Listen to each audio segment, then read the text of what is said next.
Recording in progress.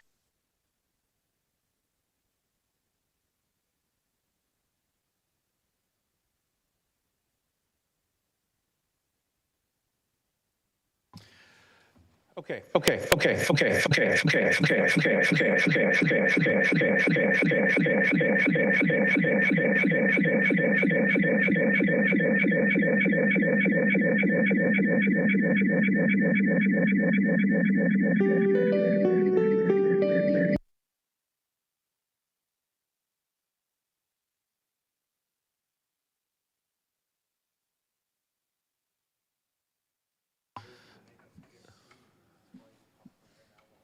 Do we fix that?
We're going to try again.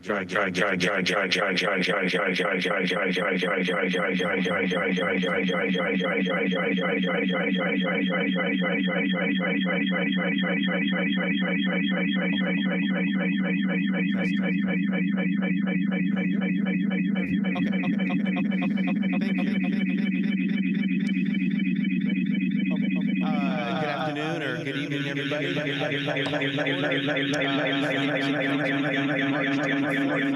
2026. I'd like to next call upon Councilmember Goldstein, if you could please do the Pledge of Allegiance.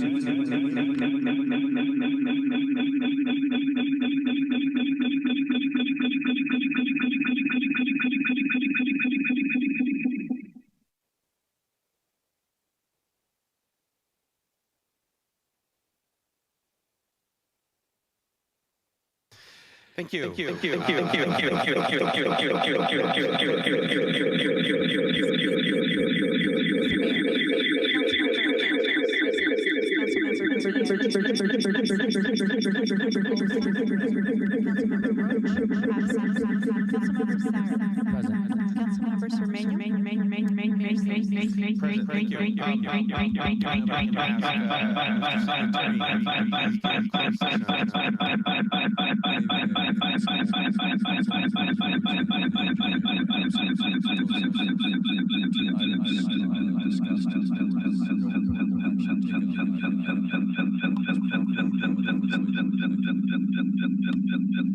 I'm sorry, Mr.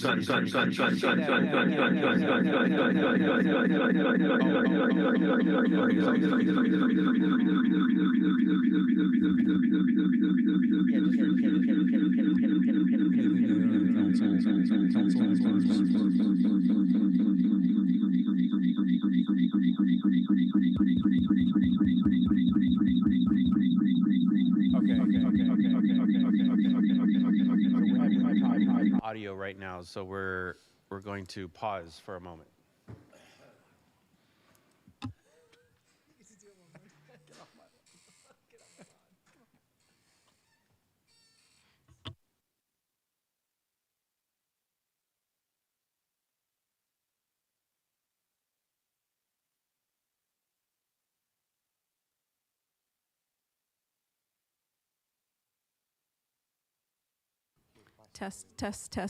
Testing 1 2 3.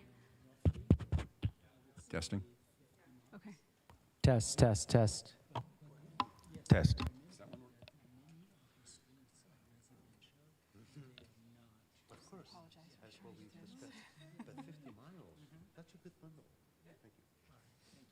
You want the precise number? I can get it. Is Mark ready to go again? I'm going to say over 15. That's right. Yeah. Okay, we're gonna leave it that way? Okay. Okay, I'm gonna tell him again.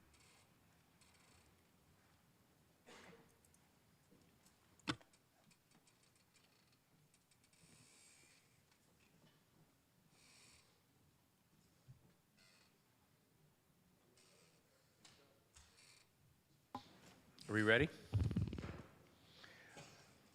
Our next item is public or our closed session announcement. Mr. City Attorney. Mayor and Council, the closed session convened at 5:30 with Council members Roach and Bonilla Jr. absent. There were two items, one labor, the other property. The council took no reportable action on either item, and the closed session adjourned at 6:48. Thank you.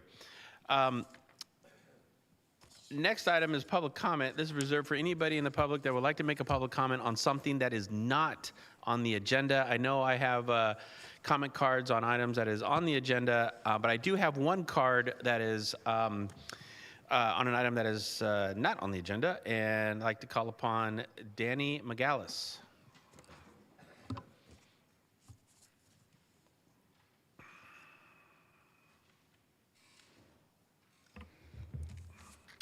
Good evening, Mayor and Council and Executive Team and everyone in the public. I'll try and be as brief as possible because I know we have a very important session to work on tonight. Just want to say concession bargaining is here again. Phase 2, as we've come to know it, structural change is the goal. Structural change, transparency, these are buzzwords that are important to everyone involved this time. For the record, we worked diligently to reach agreement during Phase 1, meeting with the city up to and on December 23rd. We actually even presented an offer to our membership the week of January 5th, trying to come up with some sort of agreement. As everyone knows, we weren't able to at that time. City workers know their city. They love their city. They provided many ideas independently and through bargaining groups to Genty Adelman, to Mary Thomas, to council, and they were given consideration. And to her credit, our new city manager, Jen Ott, has taken the baton and started running with a lot of these things, and you guys are taking action too, and we appreciate that. Jen acknowledged these ideas and credited bargaining groups for some of these ideas during the February 28th work session. Also, again, during the March 5th address to all staff, and as well as to the labor meeting bargaining session. So we all know what's going on.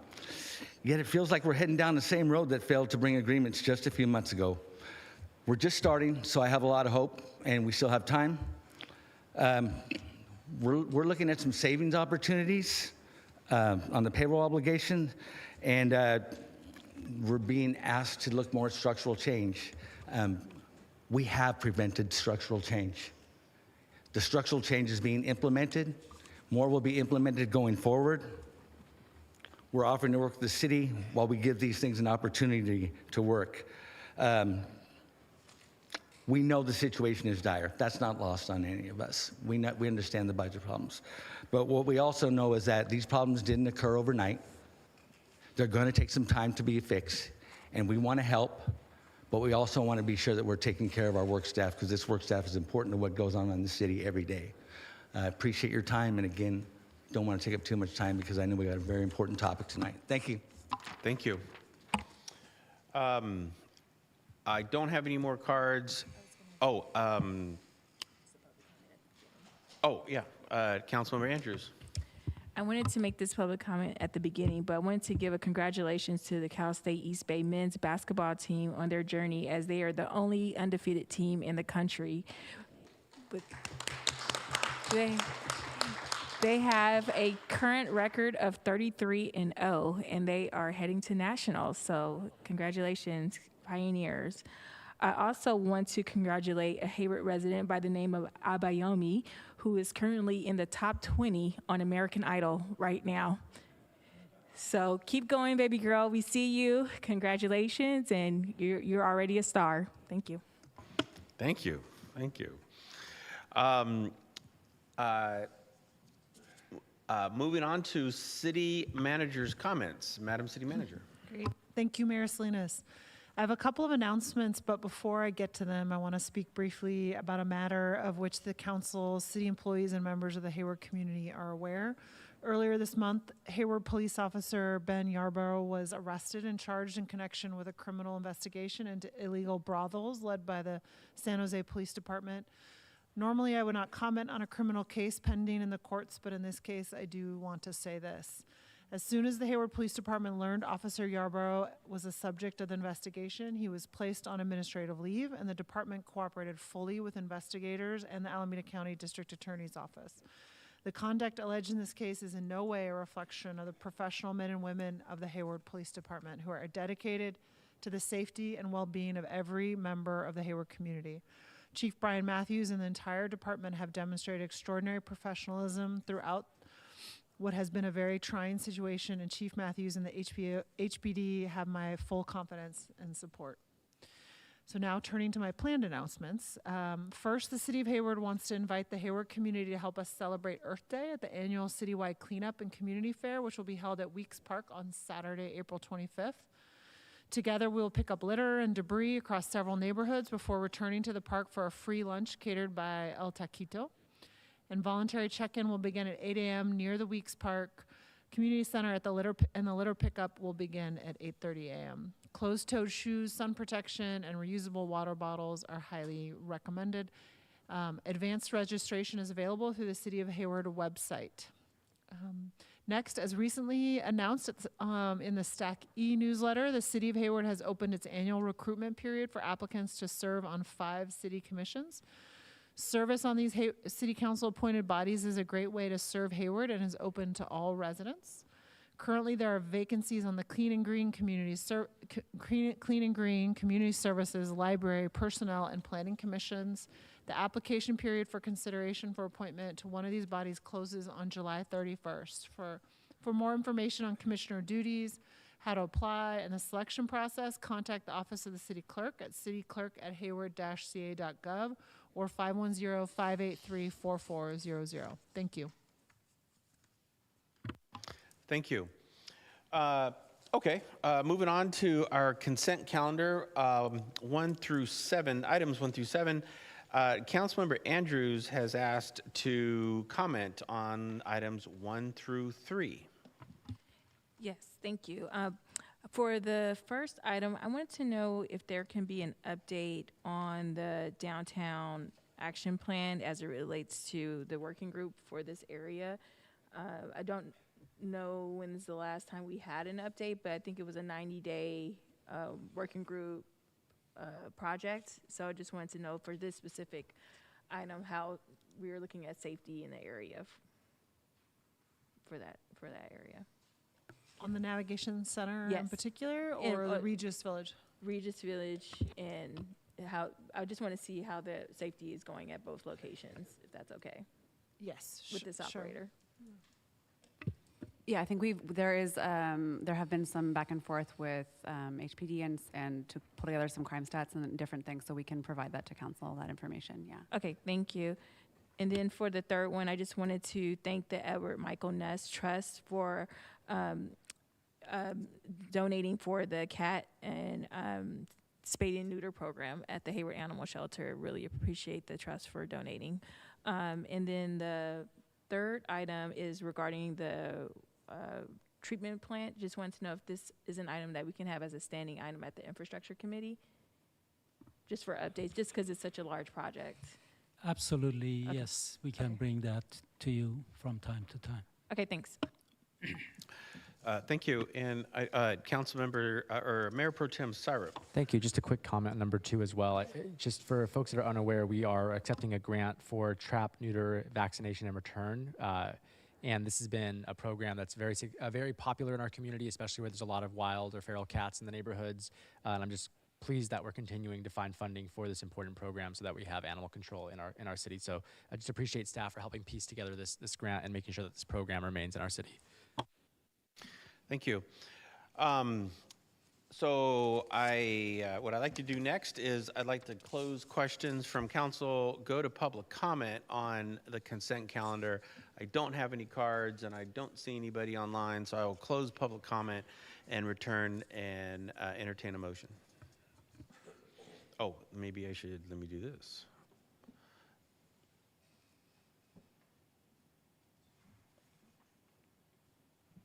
Moved by Councilmember Goldstein, seconded by Mayor Pro Tem Syrup, and Madam City Clerk, if you can take roll.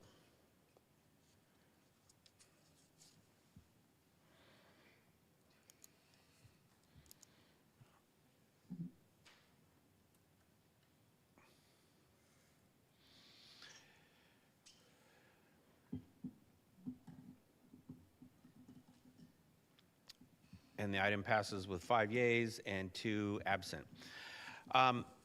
Moving on to our work session, item 8, which is our work session, traffic safety initiatives and response. And we're gonna have a report from our public works director, and there is a team assembled. I know I see Lieutenant Sill coming up, and I believe traffic engineer. Byron. Yes, Byron Tank. up on deck. So before I turn it over to staff, I do want to make a couple of comments about this. February, as we know, was a tough month in the city. We had 3 fatal incidences, and they were all involving a pedestrian and a vehicle. A couple weeks ago at my State of the City, I addressed this. I want to express our sincere sympathies and our condolences to the families who are grieving today. Nobody likes to see this happen, and when incidences like this happen, particularly in this close in time, it hurts. It hurts a city, and it impacts the whole community, and the whole community read about it, and I received emails about it, and I'm sure many of us up here did. And so I wanted to express condolences and sympathies to the families. But one of the things that I also mentioned at the State of the City is I said that when incidences like this happen, it's a call for more than just words, right? It's a call for improvement, and it's a call for action, and that's where we are at today. The conversation today is looking at our safety plan, our local safety plan when it comes to roads. And we do have strategies. What we're going to see today is immediate strategies, short-term strategies, and we're going to see long-term strategies. Conversely, I also want to mention something that I had raised at the State of the City, and it was the observation that I'm making, and I know many of us up here are making it. It's emails that we get regularly, and it's frustration we see online. We look at social media like everyone else, and there is a growing pattern today. We're seeing a lot more speeding all over the city. We're seeing reckless speeding all over the city. We're seeing more people, more cars, more vehicles and pedestrians interfacing with each other. we're seeing more bicycles and cars. We have e-bikes that are fast. We have bicyclists that are increasingly riding faster. And a new trend, I guess, over the last couple of summers, spring summers that I've observed, and we see them, is now we have sort of critical mass. We have all these teenagers now that are shutting down roads and, taking over entire, sometimes taking over a freeway in some cases. It's dangerous what's happening out there. And when incidences like this, I mean, I'm surprised one of these middle schoolers or high schoolers, I'm surprised nothing has happened yet, at least in our city. I don't know about other cities. But, Councilmember Andrews and Mayor Pro Tem Syrup and I, we sit on the Infrastructure Committee, and we have been grappling with these issues. We have been working through these issues. And I would say, based on some of the meetings, the solutions that that staff has proposed, and the solutions that we talk through, and the solutions that we want to that we are sort of looking to implement, they're not without controversy. We get pushback on some of this stuff. And so, today, this topic today, it's not only timely, but I think it's come to this point where we need to have a very serious conversation as a city and talk about what we're seeing out there. Because as clearly, the 3 incidences that we had in January, they happened at 3 different times of the day in 3 generally different areas of the city. So it's happening all over. And so as we go into this staff report and the presentation, I just want us to really sort of think this through. We need to be honest about what we're seeing out in the city right now. We need to be honest about what we're seeing in the neighborhood. Weather's getting better. Spring is here. Summer is coming. And, and we have, not to go off on a tangent, but, we are launching Hayward Rides, where we're going to see, approximately 2,000 new bicyclists out into the city. I mean, we're really trying to, create a culture here, and create a culture of alternative modes of transportation that are better for the environment, better for healthy kids, and so forth. So we really, I think the conversation today is not only appropriate, but it's absolutely timely. And with that said, I turn this over to our Public Works Director, and I'm looking forward to, as I know the council is, looking forward to a really good, robust, honest conversation about road safety today. So thank you.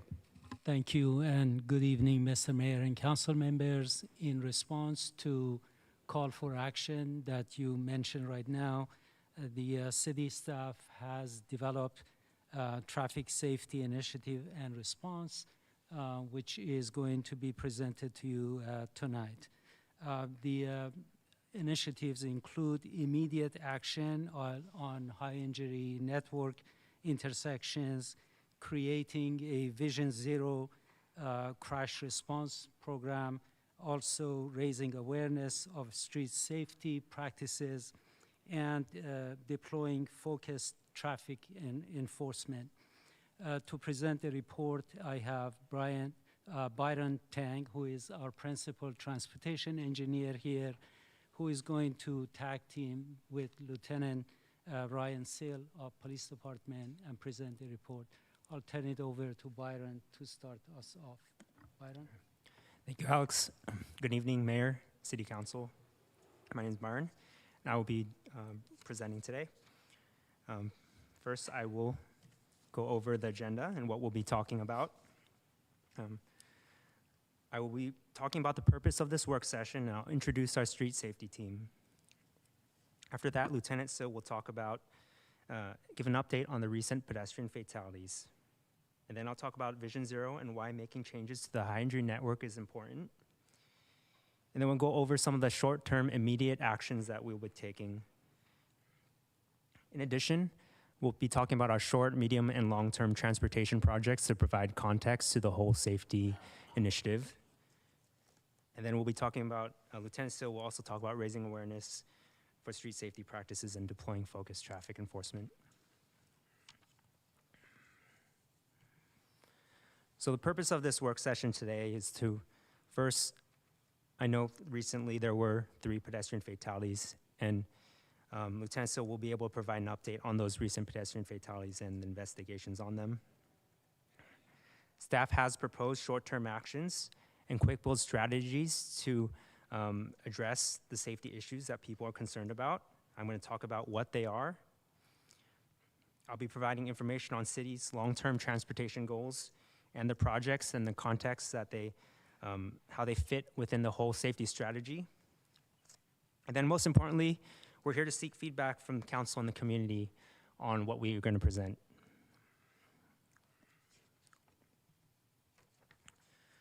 So I'm Byron Tang, I'm from the Public Works Department, and to my left here is Ryan Sill, who's a lieutenant from the Traffic Bureau. He will present on the actions the police department will be taking a lead on.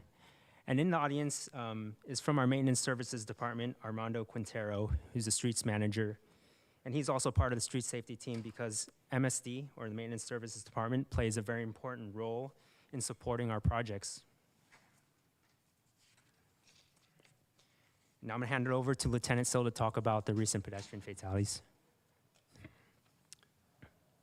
Good evening, everyone. Thank you for being here. Mayor and Council, thank you for having me tonight to talk about this important issue. In the month of February, we investigated, unfortunately, 3 fatal pedestrian traffic collisions. They occurred at different times, on different dates throughout the city in a period of 10 days. So that was a significant period for my traffic bureau to investigate these 3 fatal collisions within that close time period. All 3 collisions are currently still being investigated by our traffic bureau. Information on all 3 is presented to you here. They all included the pedestrian. The most significant case was the Tennyson at Baldwin, where unfortunately an elderly grandmother and her grandson were struck by a vehicle while in the crosswalk.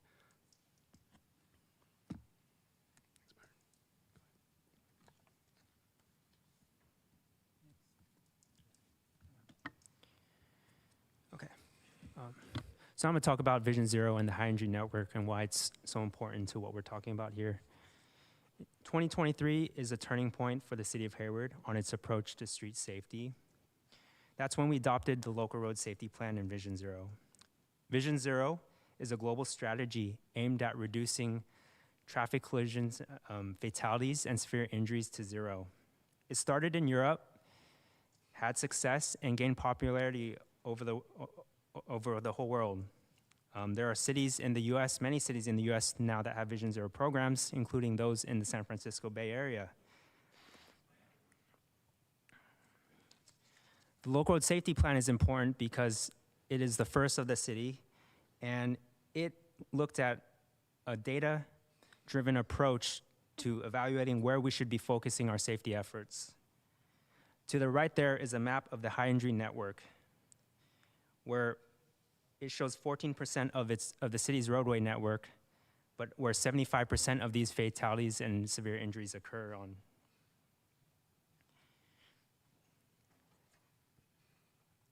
There are 2 different colors on the map.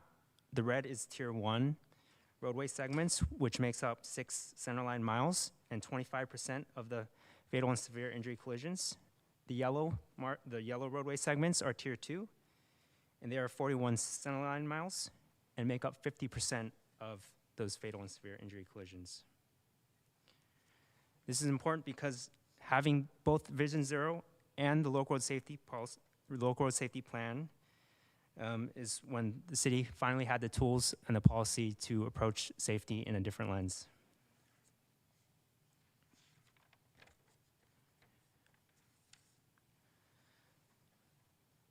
The Vision Zero goal of the city is to have 0 fatalities and severe injuries by 2050, but 2050 is far away. So what can we do now in the immediate to enhance safety? We will now talk about the things we are proposing tonight. And the first very important one is to take immediate action at the intersections with the most severe collisions. The 10 intersections you see here are those intersections: Tennyson Road, Baldwin, Foothill, Mission, and Jackson, Tennyson and Caleroga, Huntwood Avenue and Montana, Hesperian, Sleepy Hollow, Hesperian, Turner, A Street and Foothill, Tennyson, Huntwood, Industrial, and Roos. 8 of these 10 intersections are signalized, and 2 of them don't have traffic signals. To the right is an example of what we can do in the short term. We call these quick builds. This is Tennyson and Baldwin, the #1 intersection, and it shows improvements, including adding advanced yield lines, which help show where cars should stop in advance of the crosswalk, so there's increased visibility, and they are further away from the crosswalk. There's advanced warning signage improvements, so when cars approaching the intersection can know that they are approaching an intersection that has a crosswalk. To the bottom and the top of the crosswalk are bulb outs using paint and flex posts. This shortens the crossing distance, but also makes the whole crossing more visible. And then lastly, there is red curb paint, which discourages cars from parking near the crosswalk and obstructing visibility. What is a quick build and why are we choosing this? Quick build projects are not new to the city. We have had 3 recently: Campus Drive traffic calming, Mission Boulevard parking pilot, and Orchard Avenue traffic calming pilot. These are pilot projects because we want the ability to tweak as necessary. The advantages of quick builds include faster delivery by reducing or eliminating traditional project phases and the use of low-cost materials. These improvements are often reversible, so we can make adjustments as necessary or reverse if there are impacts that we weren't expecting. The drawback to quick build projects are they are made of materials that are less durable, require more maintenance, and for some feel that they are less aesthetically pleasing.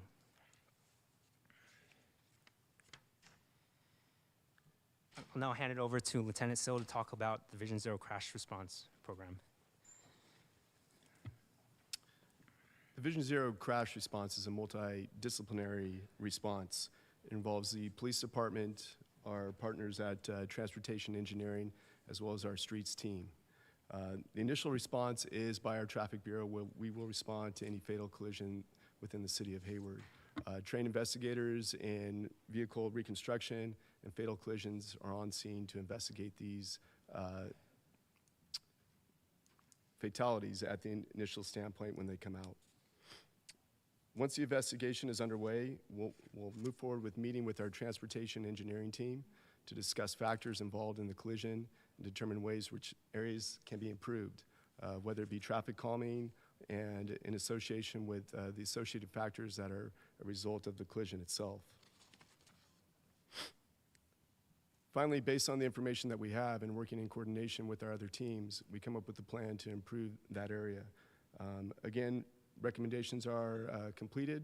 Those can be traffic calming measures, adjusting speed, improving those areas with other implementations to reduce collisions in that area, whether it be lighting, crosswalks, other signs that help to slow and calm traffic in that area to improve pedestrian safety.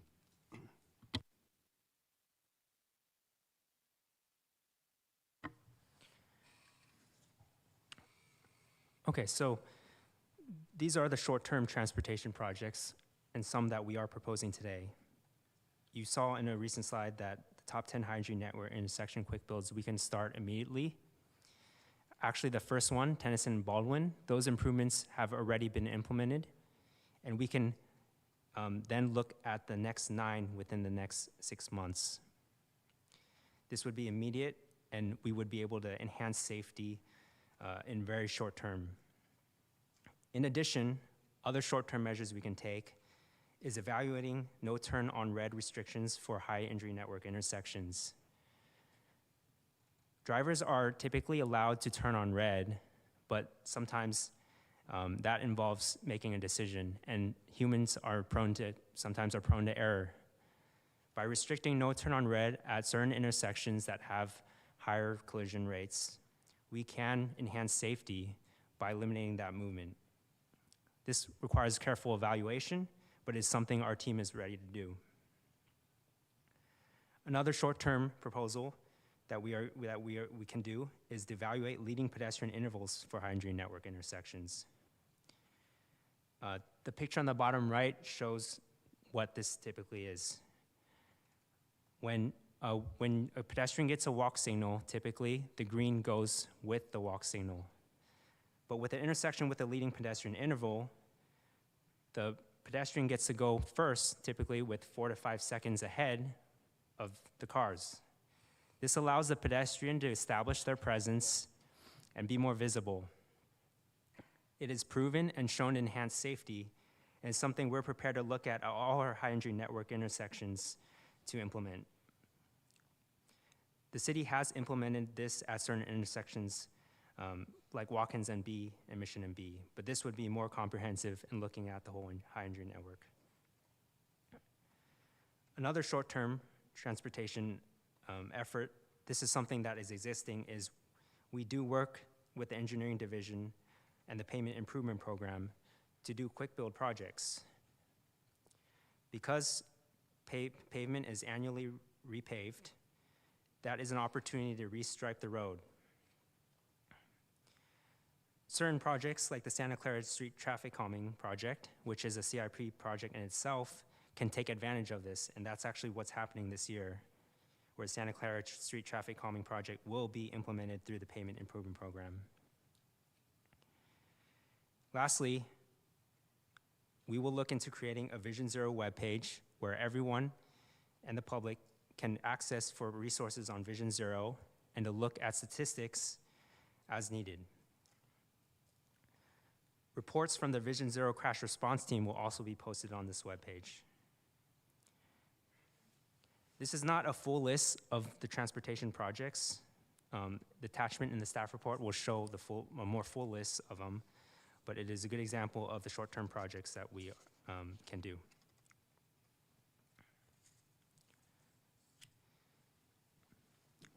For increasing response to neighborhood traffic issues, I include this slide because not all of the work that Public Works does is project-related.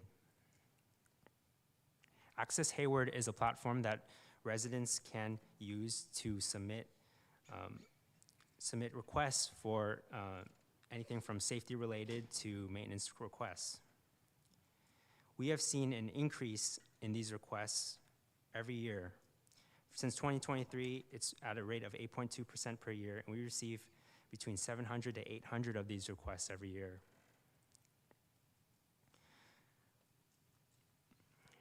In addition, work orders that are generated, Transportation Division generates work orders when we need support from Maintenance Services Department. Just to show the difference of how much staff has focused on these short-term requests, in 2024, we had 31 work orders generated. Last year, we generated 96, which is triple the amount that we usually do. I'm putting this here because it's often unsung how much our staff is putting into these. And I think it's worth mentioning the hard work that they are going through.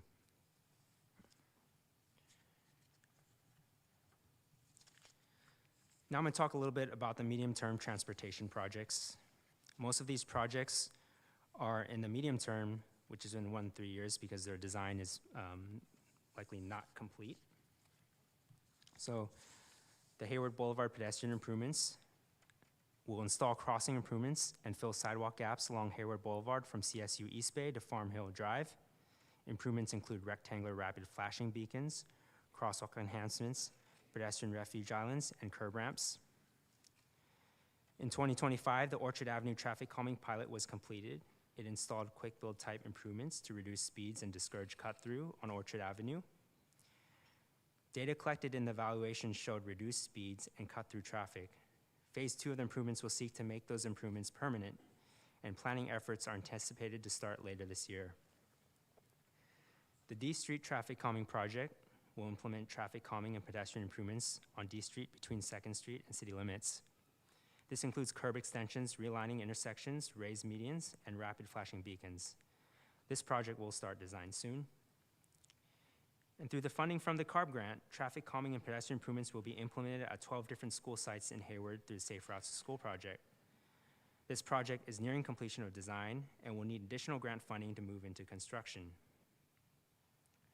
The Safe Routes for Senior project will install pedestrian improvements, rectangular rapid flashing beacons, and safety lighting at locations adjacent to Weeks Park, where the Eden Healthcare Nursery Home resides near. There will be additional improvements to the intersection of Tennyson and Oliver, where another large senior community is located. This will help seniors walk to nearby bus stops and parks. The pedestrian traffic signal upgrade project looks to upgrade pedestrian signal infrastructure citywide by installing countdown signal heads at locations that do not currently have them, and implementing accessible pedestrian signal activation devices. The Tennyson Road Railroad Crossing project will upgrade the railroad crossing at Tennyson Road near Cesar Chavez Middle School. It will construct improvements such as crosswalk with Q-cutter signals, modern gate arms and flashers, wider sidewalks, and bike infrastructure. This project is currently in early design. The Nighttime Safety Enhancement Plan will evaluate opportunities to improve nighttime safety through the use of safety lighting to prevent collisions. It will assess needs and evaluate gaps, identifying critical locations for future projects. The plan will also recommend and bring the city's safety lighting standards to line with best practices. The Transportation Division and the Police Department are currently in the early stages of gathering information and evaluating the feasibility of red light automated enforcement pilot. Although the city started and stopped the program over a decade ago, modern advances and efficiencies in technology have made these programs more feasible, and we're seeing more of them throughout California. In addition, some cities have shown that these cameras could potentially double as speed cameras for future speed program, if that becomes legal to implement in California for the rest of the cities. Staff plan to present to the Council Infrastructure and Airport Committee or City Council this year on a potential proposal. Now I'll talk a little bit about some of our long-term transportation projects. Through the Safe Streets and Roads for All grant, the City of Hayward was awarded a planning grant to study major high-injury network arterials. From this grant, we have the Safe Streets Downtown and Safe Streets Hayward projects.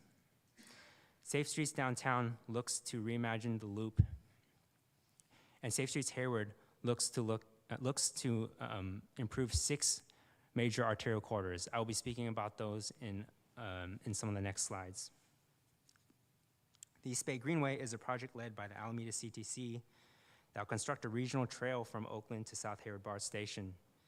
The trail will provide a high-quality bikeway that will be suitable for all ages and abilities. The Hayward portion of this project recently finished the scoping phase and will begin the environmental phase. Interstate 880 is a major, heavily commuted freeway that also provides critical freight access between the Port of Oakland and many East Bay cities.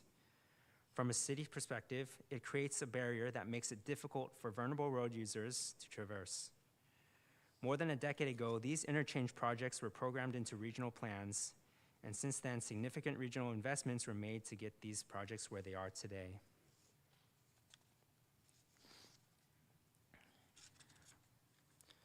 So Safe Streets Downtown started in 2025, and in 2025, through the summer, outreach was done to ask the community what would a Safe Streets, a new loop look like, a reimagined loop. From that feedback, 2 options emerged. On the top left is a grid-like option, and on the bottom left is an option that keeps the alignment, but with major traffic calming improvements. Both options make them two-way. To the right is also how B Street can be reimagined. Right now it is one way, but it could be two way. Right now the project is currently going through the second round of outreach where we are determining, getting feedback from the community on these two options. Once an option is chosen, the rest of the year will be spent developing a more detailed concept.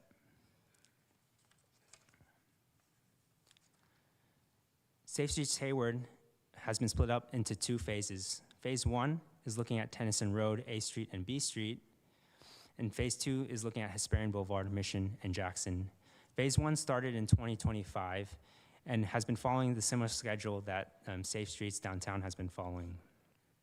Currently, it is gathering feedback from outreach to determine which concepts are preferred by the community for Tennyson Road, A Street, and B Street. For Safe Streets Hayward Phase 2, Hesperian, Mission, and Jackson, that project is starting, and the kickoff meeting will be happening next month.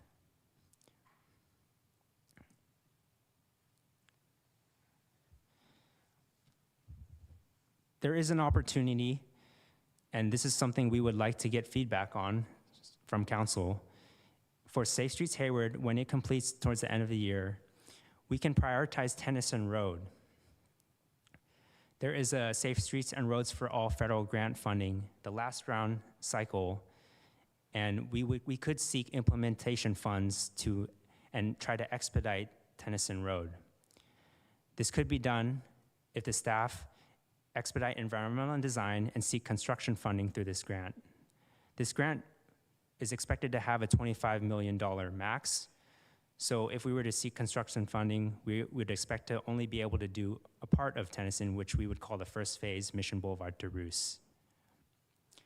This would show that we are serious about road safety and that we want to push forward and improve one of our most dangerous corridors. To the bottom right is the ideal timeline if everything works out and if we get the funding that we would request. Environmental would be worked on 2026, the environmental phase. The design phase could potentially start at 2027 and go through 2028, with construction starting as early as 2028 and 2029. But I reiterate that this is a very ideal timeline.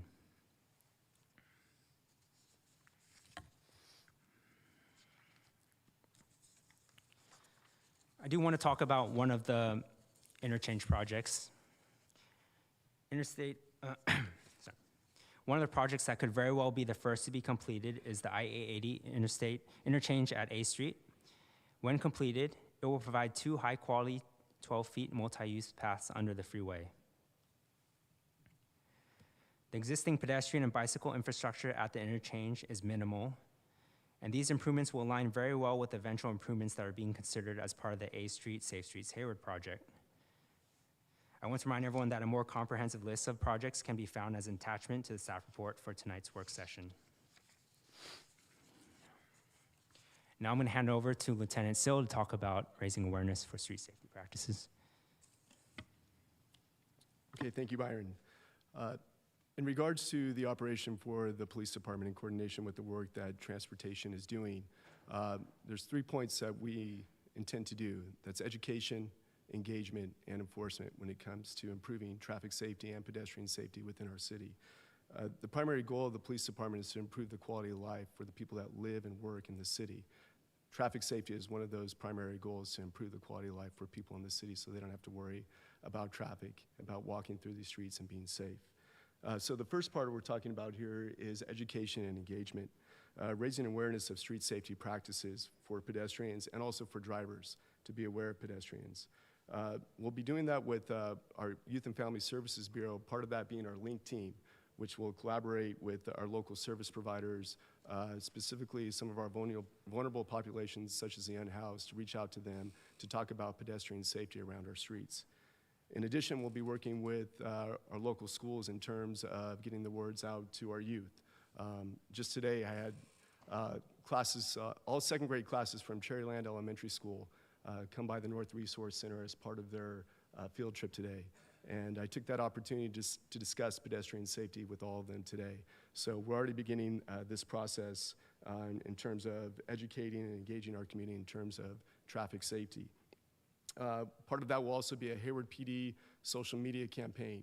It'll be a 3-part process over the 3 months of this operational initiative that we're going to be undertaking here to, again, provide education to our community and information in regards to being safer when it comes to traffic safety and pedestrian safety. There'll be a focus on crosswalk safety and nighttime visibility. Utilizing lights and cell phones for pedestrians when crossing streets is always helpful. Reflective clothing is important. Other safety practices like making eye contact with the driver before crossing and avoiding sudden movements before crossing into streets. These are all simple things that we need to remind our community about, things that they can protect themselves in terms of pedestrian safety when on our streets. Outreach will also be in different languages. We obviously know that our community is very diverse. We're going to reach all communities within the city and make sure they understand the importance of this initiative. Finally, engagement. More engagement, the better. Plan community meetings. The city and the department has just recently worked in 2 different districts. Each district has the opportunity to meet with their community and address these issues, which we will continue to do and begin doing.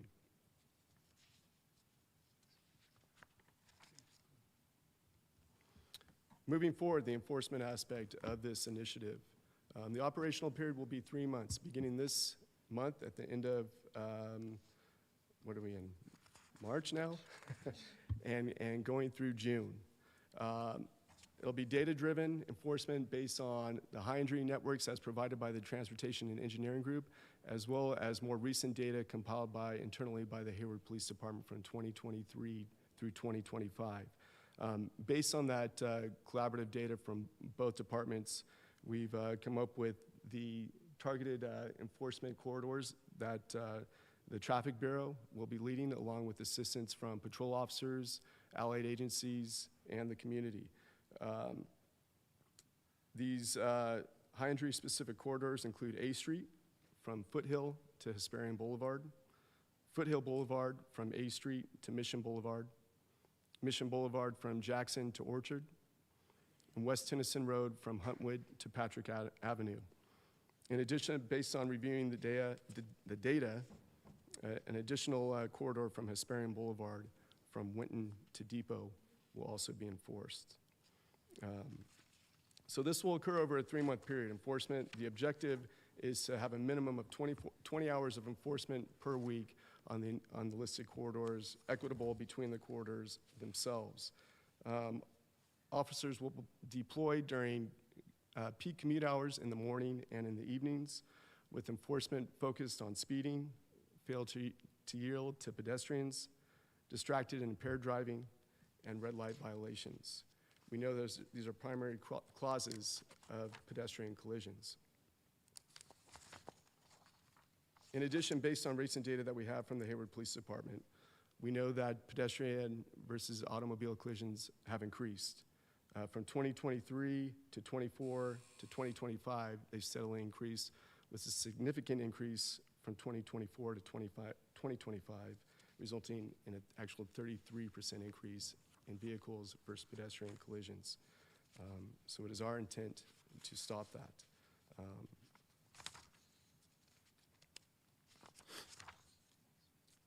more second here.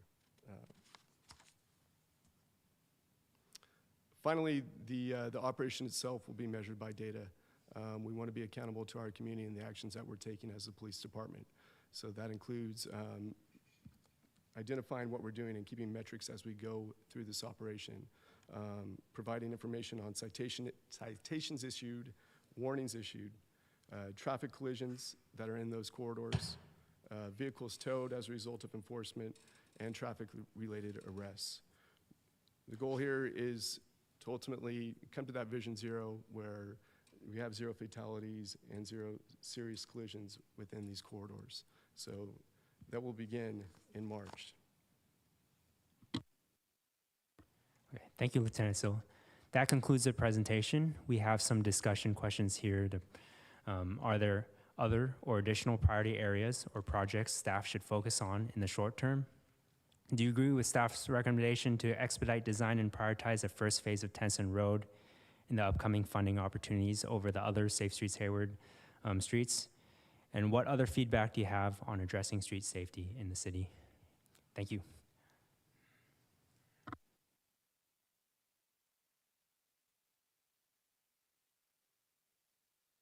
Okay. I'm gonna, before I go to public comment, could you put up the 3 considerations just so that we can have them in front of us while we talk about it? But okay, this is a work session, so I'm going to go to public comments first. I do have some cards, and let me see if there's anybody.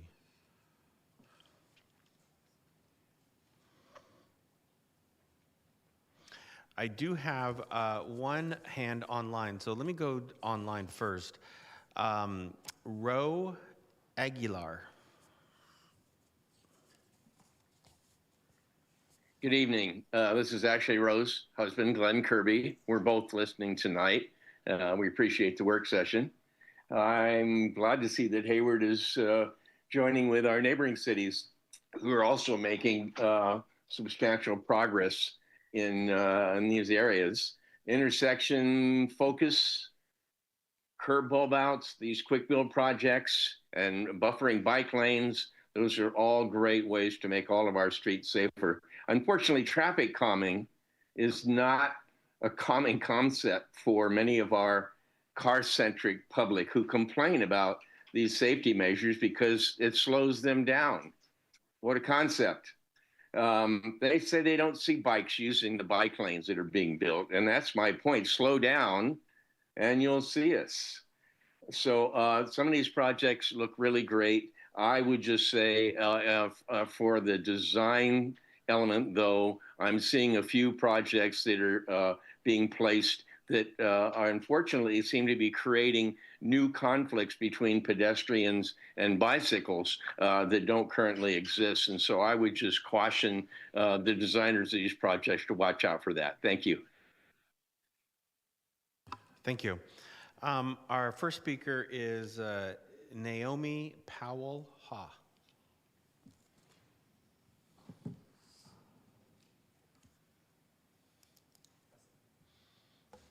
There you go. Yep. One more time. Red means go. All right.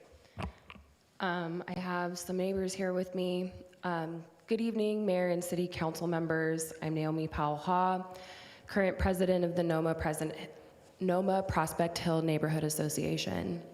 Tonight, I'm asking that you prioritize immediate and targeted traffic safety measures for the NOMA Prospect Hill neighborhood. We support the short-term actions discussed tonight, like focused enforcement and intersection improvements. But we also need neighborhood-level interventions, enhanced speed bumps, curb bulb outs, street painting, and high-visibility stop signage.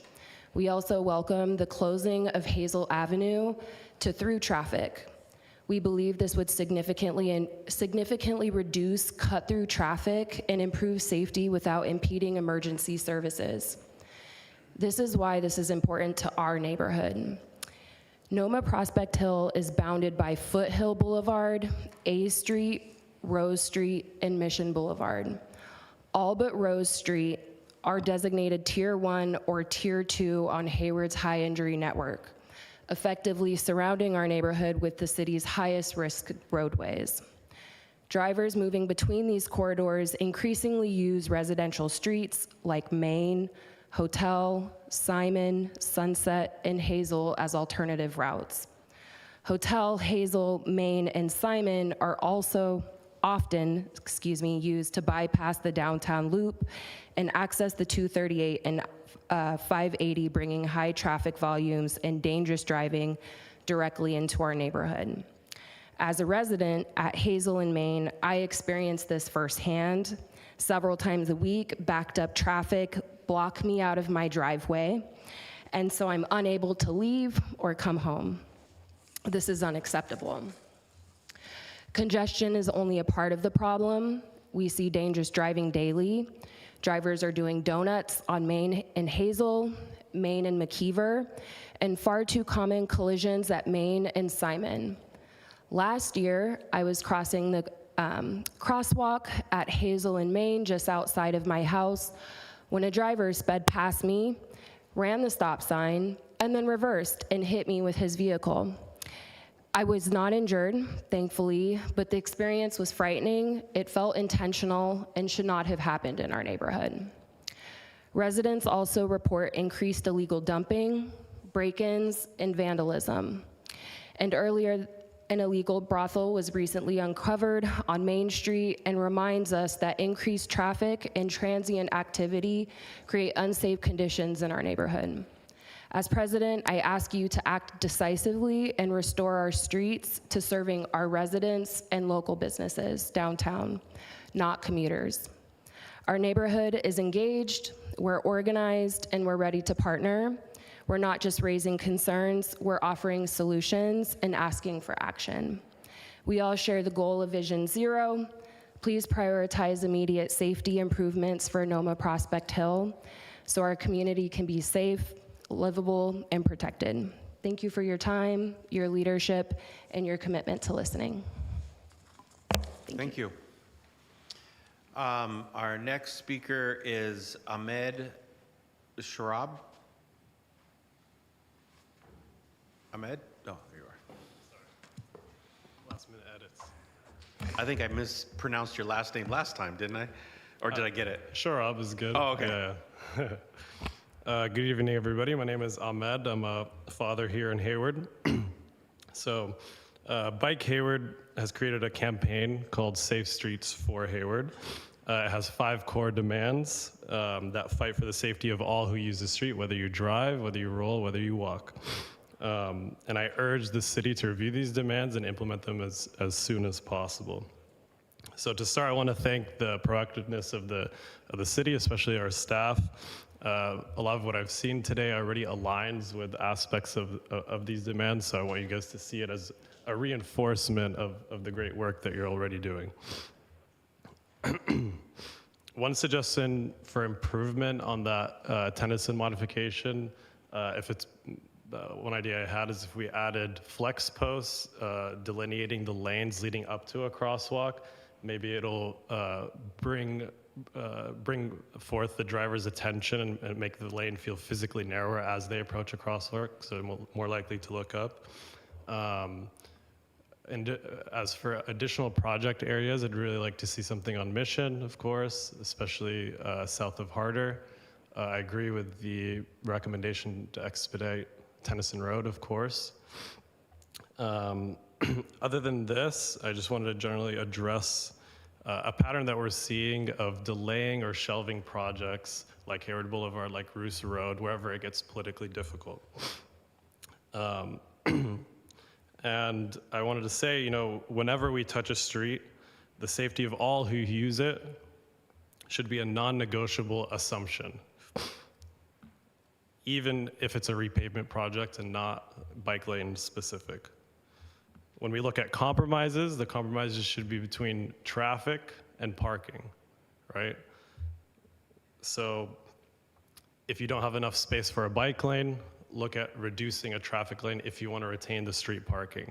If it's already a 1-lane road, can we look at diverting the traffic so it's safe for people to ride and actually share the road?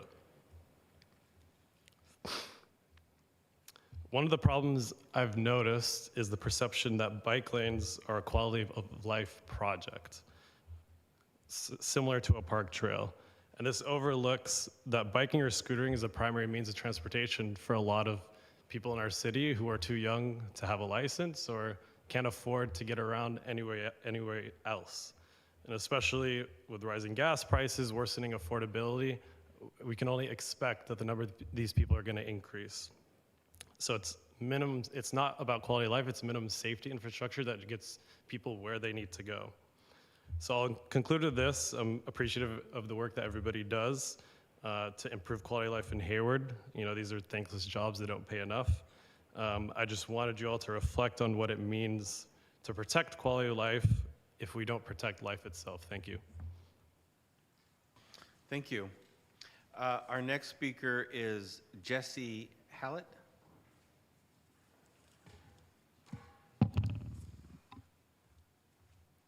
Good evening, council members. I regularly bike to downtown Hayward, and I've also got 2 kids who also bike.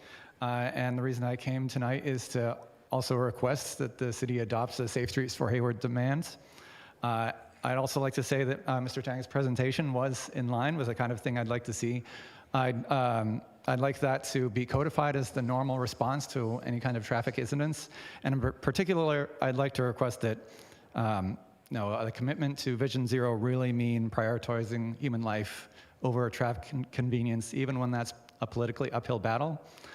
I also was really pleased to hear about all the emphasis on quick build responses. I think those are a great idea. I've seen, it's amazing what you can do with some plastic bolted to a road. I heard about a case where a 4-way intersection was entirely transformed into a roundabout by bolting down some plastic and putting down some paint, and that way, you can skip a lot of time with theoretical analysis and get right into experimenting in practice, see really does this work or not, and should we put in more permanent infrastructure? Oh, thank you. Thank you. Thank you. Tyler Dragoni. Hi, good evening, council members. Just a few things on the presentation. I think pedestrian lead time, one of the things that Byron said was having pedestrian lead time for signalized intersections for pedestrians is data-driven. So why aren't we already doing it? It's just something that I think is super important to implement. Trucks are so tall that they can't see pedestrians in the crosswalk. So even if drivers are, trying to be safe, sometimes, car infrastructure makes that almost impossible to do. And we know that Google Maps itself is changing the flow of city traffic in real time. So you do get cut through traffic like on Hazel. And so I do agree with what the Prospect Hill neighborhood said is some of these streets need to be closed. And we see that, Berkeley did it way back when. I think Google Maps is making this inevitable change because we can try and slow down the traffic all we want, but if we get a Google Maps sort of algorithmic look at trying to go to the, the farthest place, the quickest, it's going to cause problems for neighborhoods. I want to urge that this is what leadership from our city looks like. Sessions like this are the first steps in bringing Hayward into the regional norm of Bay Area multimodal traffic infrastructure and streets that work for all modes of transportation. No doubt there are going to be those people that want the same car-centric designs because having that wide turning radius saves fractions of a second, or they grumble because having a more narrow lane means that they must slow down, or because they lost off-street parking in front of their home means that they need to clean out their garage and park there instead of the street. But when those arguments are present, we must all remember we are inconvenienced in countless ways every day in the name of safety. TSA lines at the airport, seatbelt laws, life jacket laws when kayaking at Lake Chabot, live scan for employment, 2-factor password authentication, driving tests, health code verification if you serve food, waiting for the floor to dry after you mop. All of these things are safety measures that we must take every day, and we are inconvenienced constantly in the name of safety. So I had hoped to think that the people that are not in cars are worth our care, consideration, and our time. Thank you. Thank you. Next speaker is Alex Harmon.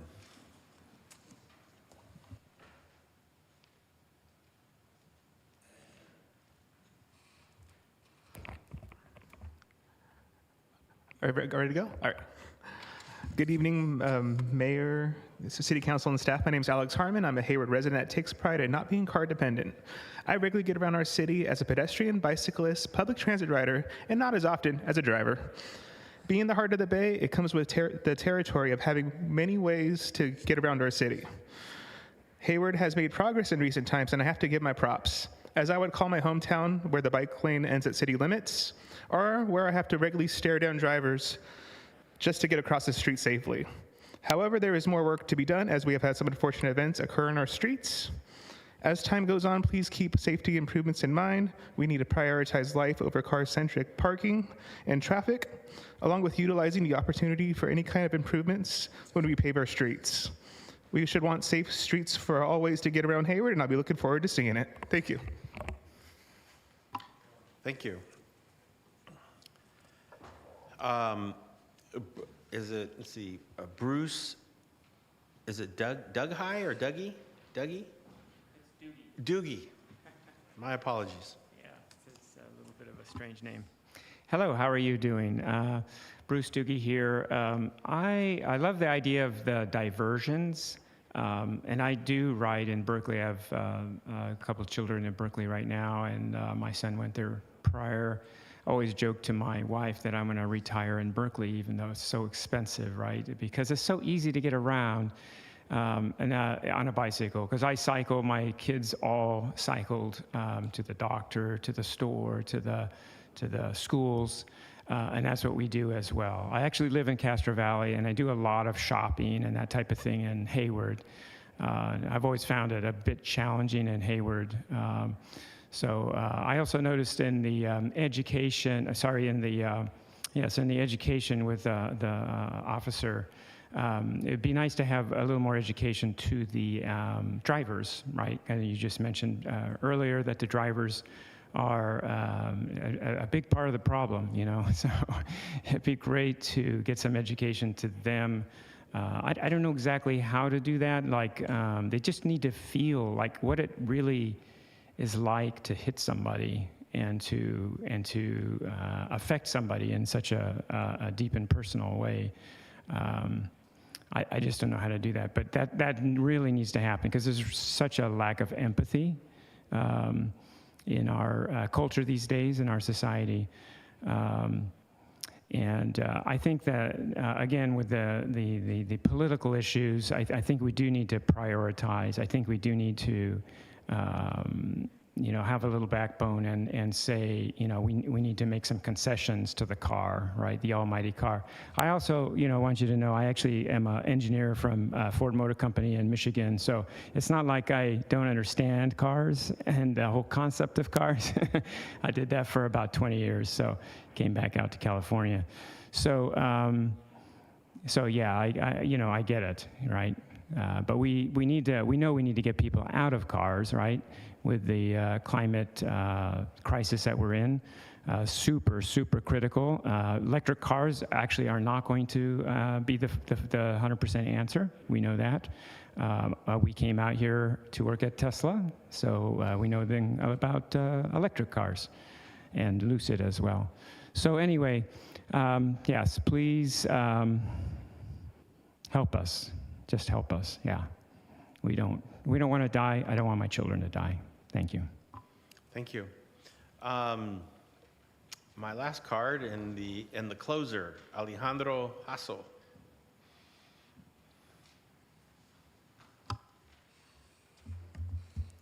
Hello everyone. Thank you, City Council, and thank you, City staff, for all the hard work. I know there's a lot of projects going on right now, and it's great to see all the planning, and it'll be even better to see this actually be implemented. So I just want to start by talking about some of the proposals that you're suggesting. I think it's great to see quick build solutions, but I just want to suggest for the proposals for making the crossing safer, where Olga and her grandson were hit. It would be helpful to actually add the flex post outside the bike lane to make the car lanes feel even narrower, and also protect the cyclists and reduce the crossing distances for the pedestrians. Additionally, Ahmed, he already mentioned that, but if possible, adding flex posts dividing the car lanes also helps, but I know that can be a bit more maintenance because they're more likely to get destroyed by the cars. Yeah, besides that, I also want to touch on the reports about the other pedestrians that were killed. The one on Foothill on B Street. On the report, it mentions that the pedestrian was crossing outside of the crosswalk, and I just want to highlight that under the California Freedom to Walk Act, it's not illegal to cross outside of the crosswalk. You can cross mid-block as long as it's safe to do so. So that report shouldn't imply that it was the pedestrian's fault. Drivers should still be aware of anyone crossing. Like the fact that you're not crossing on a crosswalk shouldn't give permission for a driver to kill you. And I also want to highlight that A Street is going to be repaved this year. So we had a chance to talk to staff about what's being currently proposed, and we want to encourage the city to look into making better improvements at the crosswalks on A Street and Foothill, because this is the best opportunity to make those improvements. And then also on A Street and 2nd Street, right in front of the new Bellara Senior Living. There's a lot of seniors that cross that area, so this is the best opportunity to make these improvements. And lastly, on the crosswalk where Jill got killed on her wheelchair by the St. Regis, I avoid crossing there because there's a blind spot. And also, well, I've seen the median get destroyed multiple times. The median, that's where they have the crosswalk button, and that post has been destroyed multiple times, or sometimes the crosswalk is not working. So even though she didn't have the pedestrian light, I think the city should look into making improvements, because that's a very dangerous crossing. Even as a driver, you don't see the pedestrians crossing, and as a pedestrian, you cannot see if there's a car coming. So I would urge you to look into improving that crosswalk, and yeah, thank you for all the work. Thank you. I do not have any more cards, and so what I'm going to do is I'm going to return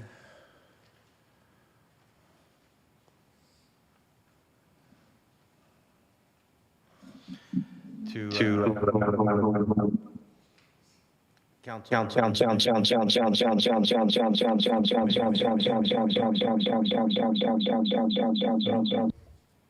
Sounds good now. Okay, go ahead now. Yeah. Thank you, Mayor, and thank you for the report. All three of you, excellent. Thank you for the public comments from those who are here. As a bicycle rider myself, one who bicycles to work just about every day, I know what it entails. And unfortunately, we have had many fatalities. So that's something we're trying to prevent. Every time we do a traffic calming project, I get all these mails. We get all these emails. Why are you doing this? Why are you going in favor of the cyclists? How about us car drivers? So we just take it to heart. So I do have a couple of questions, some comments, if I may. Let's see. Keep installing traffic calming. I don't care what they say. The purpose of traffic calming is to slow drivers down. That's simple as that. That's what I do. We're trying to slow you down. So leave earlier, whatever you need to do, etc.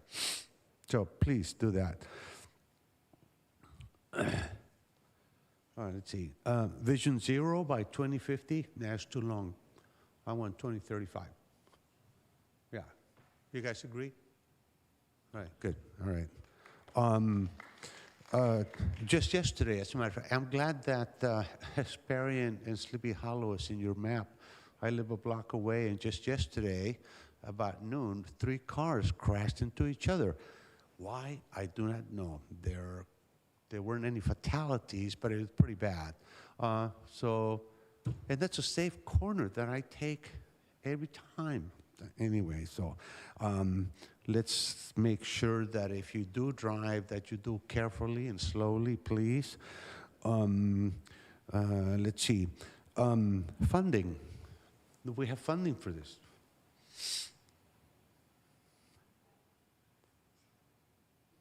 All these projects, all these traffic calming projects. Okay, yes. Yes, for the short-term projects, we have funding. We actually identified regional TDA Article 3 funds to do a lot of these quick builds. Surprisingly, these quick builds, and especially we get a lot of requests for rectangular rapid flashing beacons, they can become very costly. And we have found a regional funding source that we are applying for to do these quick builds. A lot of the other I know it's a lot, and I know our staff is doing a lot, but realistically, we evaluated our workload, and this set of proposals is realistic in that sense. Council member, what we have proposed tonight, we have funding for, or we will get funding for them and implement them. Measure B, probably Measure BB. Different measures, All different right. funds. Very yes. good. That's excellent.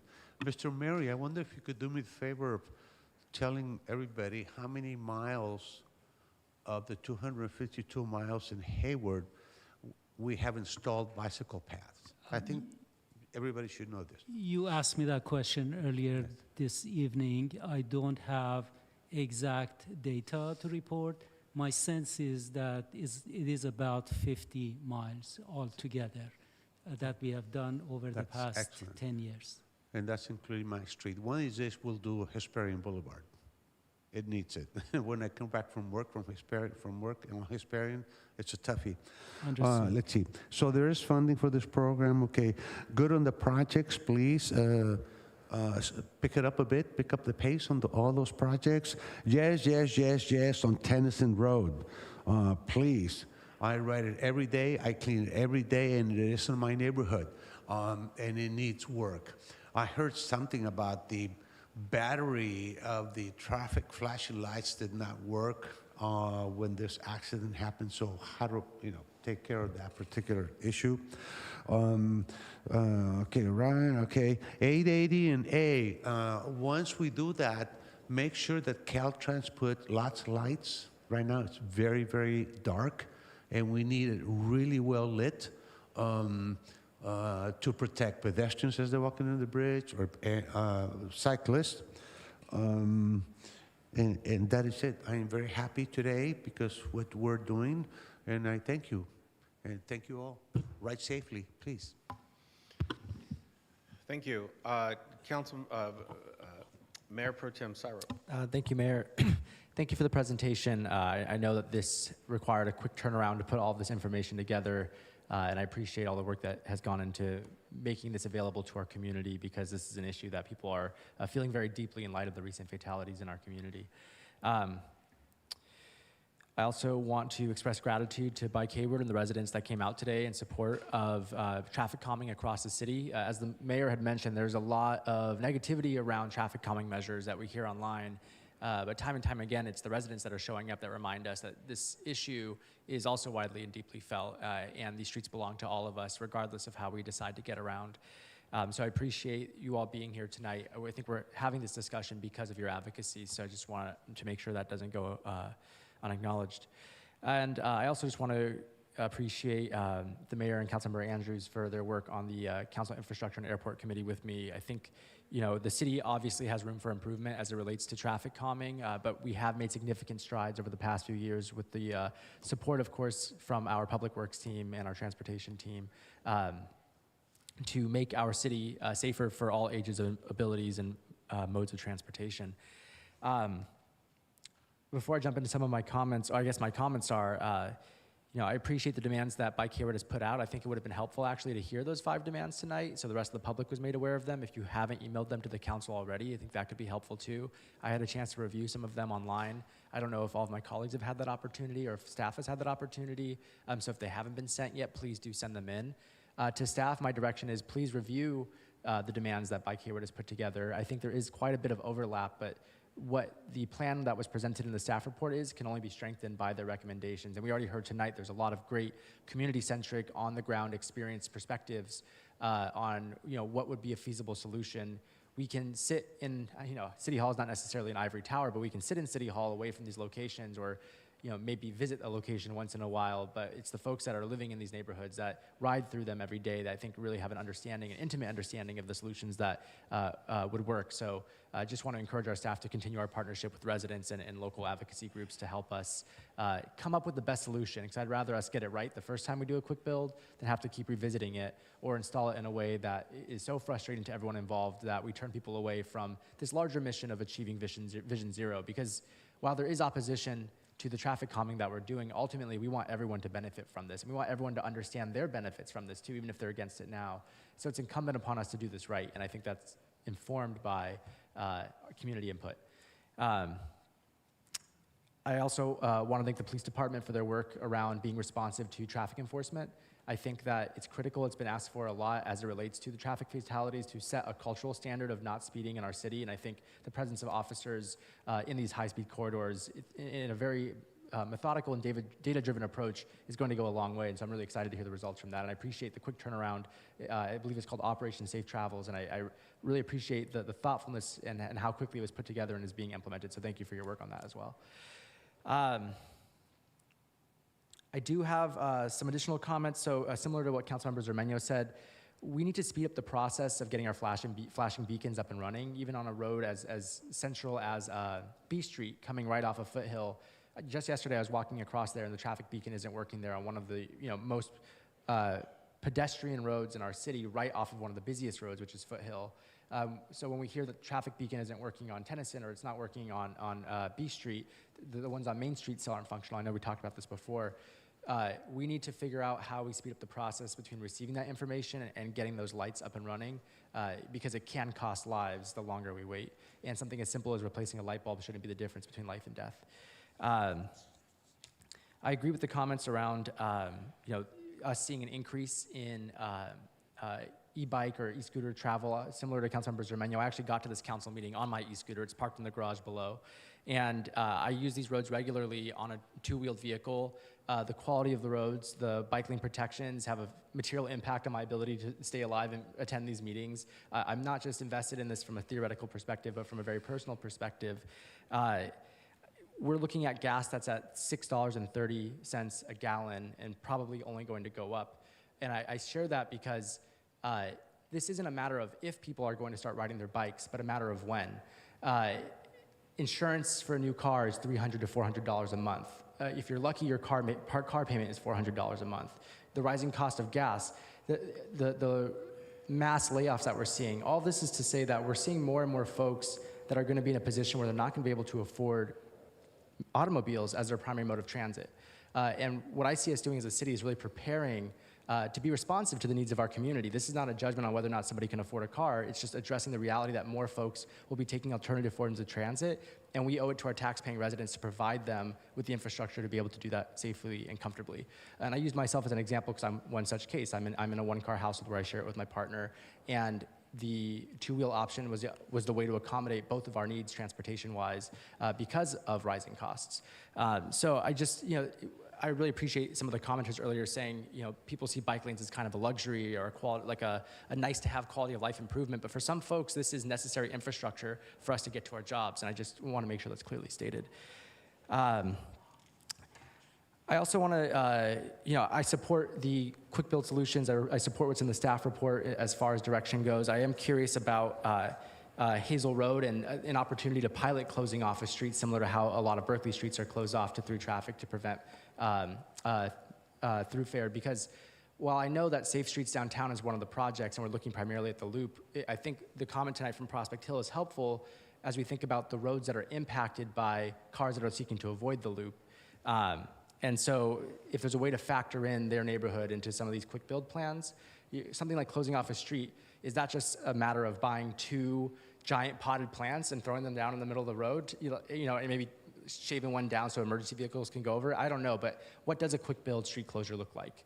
And are there other areas where we might be able to implement a similar solution? I don't know if you want to speak to that.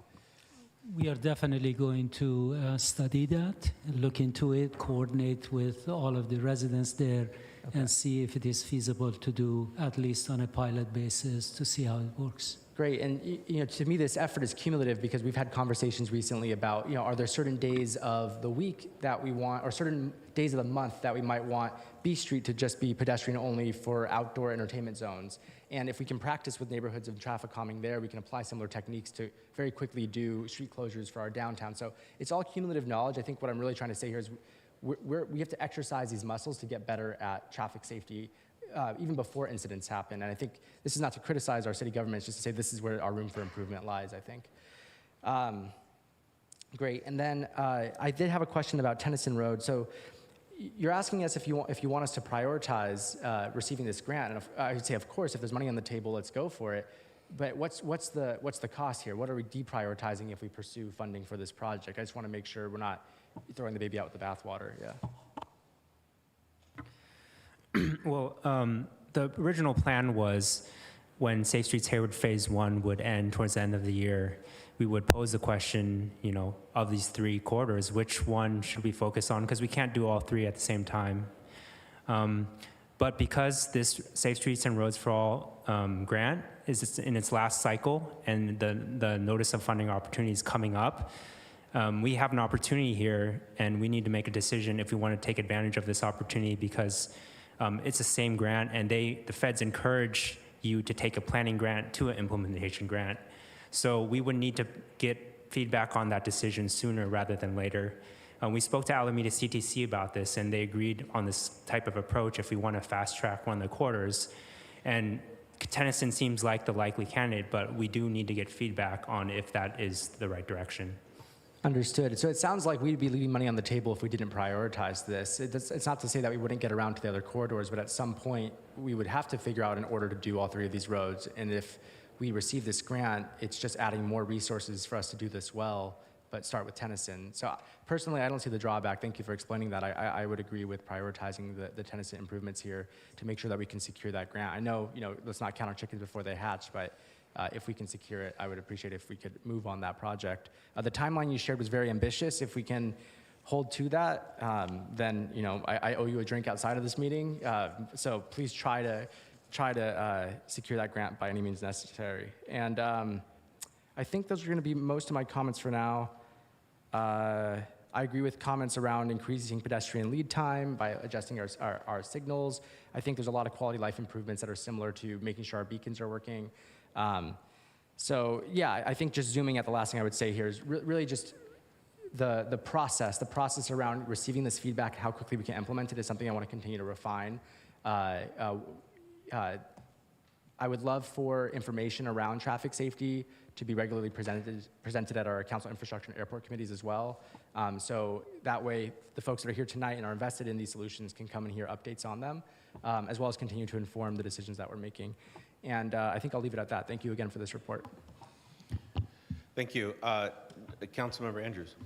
Thank you. Thank you for the information for this work session, and thank you to all the community advocates and residents who came in today. I wanted to talk a little bit about some of the advocacy that we have been doing already on the infrastructure committee, which is to focus on intersections as a priority as well. And I do agree with making sure Tennyson sees those enhanced improvements. There is a lot of traffic that goes through there. And I'm also interested in looking and revisiting certain locations on Mission. I am seeing a lot of road rage incidents, particularly on Foothill, particularly on Mission, and I see it with my own 2 eyes multiple times a week, actually. So I do think we need to look at what we have done in the South Hayward area, and I think one of the things that when people ask me about bike lanes, I also remind them that this is also about pedestrian safety, not just bike lanes. And so we can continue to improve the pedestrian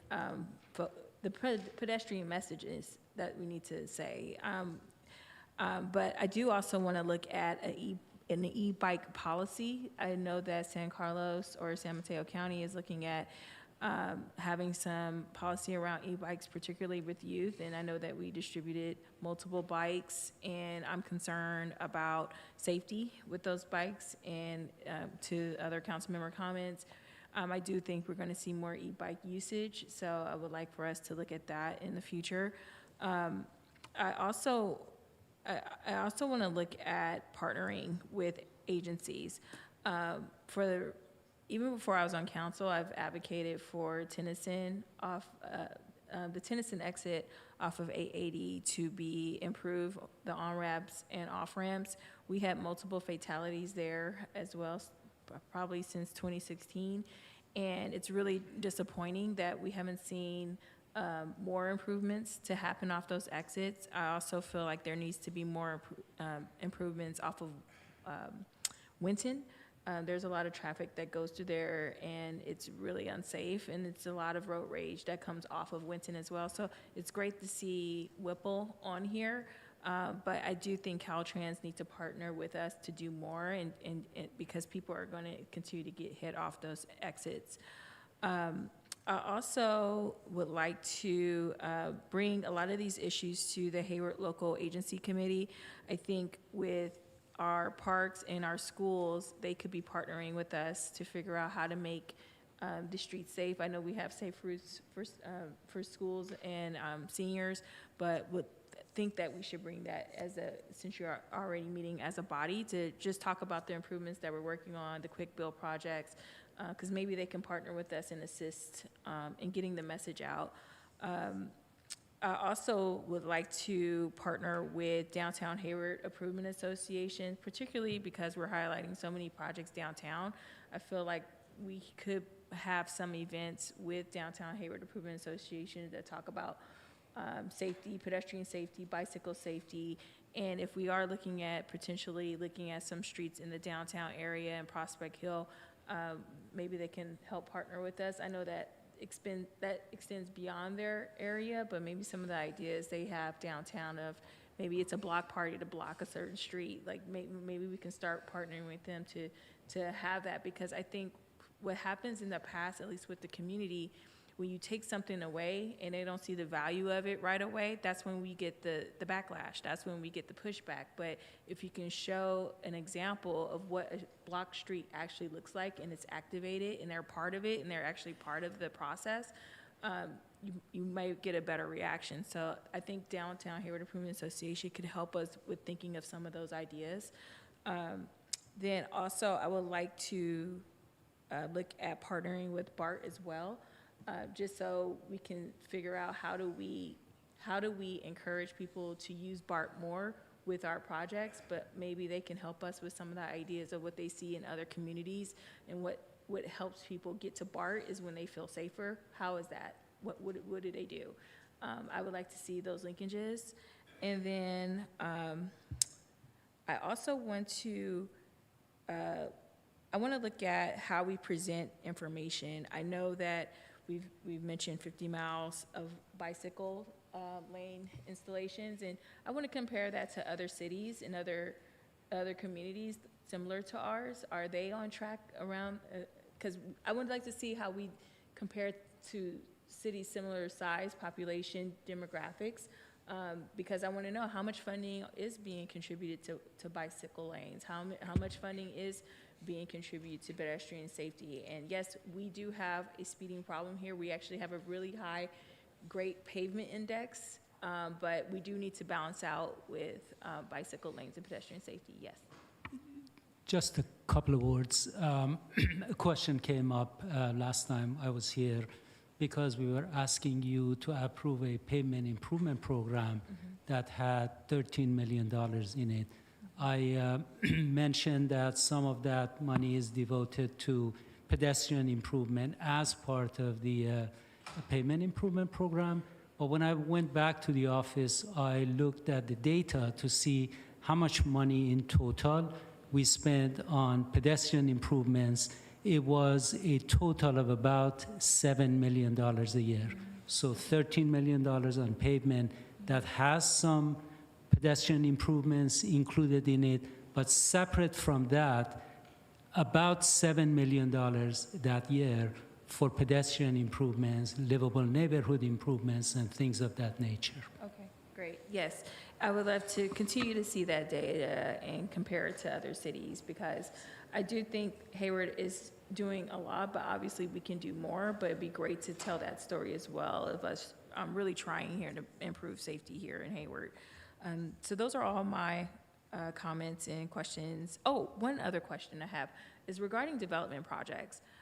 When I worked on a development project a while back, I remember us having to pay to enhance crosswalks and railroad crossings that was literally further down the road than my actual project, and wanted to see if that's something that we can also look at as our development projects, to see if we can get more B permits to do more in terms of pedestrian safety. I know they go through a very robust review period, but maybe this is something that can be included, is revisiting these areas when there's a development project. As long as there is appropriate nexus between the development and the improvements we are asking, the answer is yes. Okay, great. Thank you. Thank you. Councilmember Goldstein. Yeah, thank you. First of all, I want to thank staff for the report and also our police department for continually looking for ways to improve the safety of our residents here. Thank you both for that. I want to point out, though, that the presentation that you brought today, this is not like new insights that were developed over the last couple of weeks. These are mostly ongoing points of interest that we've been discussing for a very long period of time and brought current based on recent events. And so I want to thank you both for having that long-term vision, but also bringing forward a response to the immediate need. So thank you especially for that. You know, when I was, just before I was old enough to drive, I remember, you know, my friends and I were all, you know, picking out the cars that were driving by going, ooh, I want that one, and it's got the cool lights on it, and all of that stuff. And I don't know if our youth are still doing that. I'm really hoping that they're starting to see that there's a better way to live. As I think Tyler pointed out, the cost of owning a car has just gone through the roof. I mean, there are some economists that are talking about mortgage-like financing for automobiles. You know how ridiculous that is to stay indebted for 10 years or more just for the privilege of driving? That's insane. Not to mention the cost of insurance has gone through the roof, maintenance and all that other stuff. So we have to promote an alternative, you know, for good financial reasons, but also the environmental reasons. And so how do we do that? Well, there's a combination of things that we do. The bike giveaways, I think, are a great example of that. Doing these quick builds and fixing intersections that need it. Traffic calming is an absolute must. So the ideas that Bike East Bay has brought forward about making our roadways safe and inviting for two-wheeled vehicle traffic and also for pedestrian traffic. So things like the A Street pedestrian improvement, I'm all for that. And I think there are other overpasses that need a similar treatment to that, right? So A Street was just one of the examples that you gave, is that right? Okay. And so definitely want to pursue that. Definitely need to prioritize the Tennyson improvements. I think just, you know, from what I've personally witnessed on that road, and I don't think it's just because I'm on that road, you know, more frequently than some other roads, but whatever improvements we can make there, you know, there's a high concentration of residents in and around Tennyson as well as businesses and a number of schools that are right there. And I think we just owe it to the community to prioritize that for safety, including traffic calming. I like the pedestrian lead time idea. This is the first. I hadn't heard of that before, but it really does make a whole lot of sense. Now, I mostly ride on two wheels. So I'm on a motorcycle, and I've been a motorcyclist since I was pretty young. And I do own a car, but I actually spend more of my travel time on a motorcycle. I enjoy it. I think it's also environmentally better. There's some debate about that. We'll leave that for another time.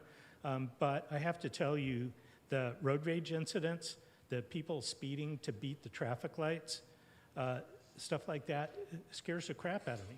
It really does. And not enough to get me off of two wheels and back into a vehicle. But some of these guys on Mission Boulevard and Foothill are driving in excess of 60 miles an hour, even when it's posted 30, 35, in some parts 45. And so I want to stress again the need for a lighting mechanism that rewards people for driving the speed limit and penalizes, if anything, those people that are speeding. If you're speeding to get to the next light, you should be getting a red every single time. And if you're driving the speed limit, you know, to the best degree possible, we should be getting green lights. And I think that may help. It may also help cut down on the frustration, the people that make those right-hand turns to try to, you know, wiggle their way back into the through traffic lanes, stuff like that. So I know you're working on those. I know we've talked about the traffic light automation. I really appreciate that. But I just want to continue to, bring some attention to that. And then just a couple more things.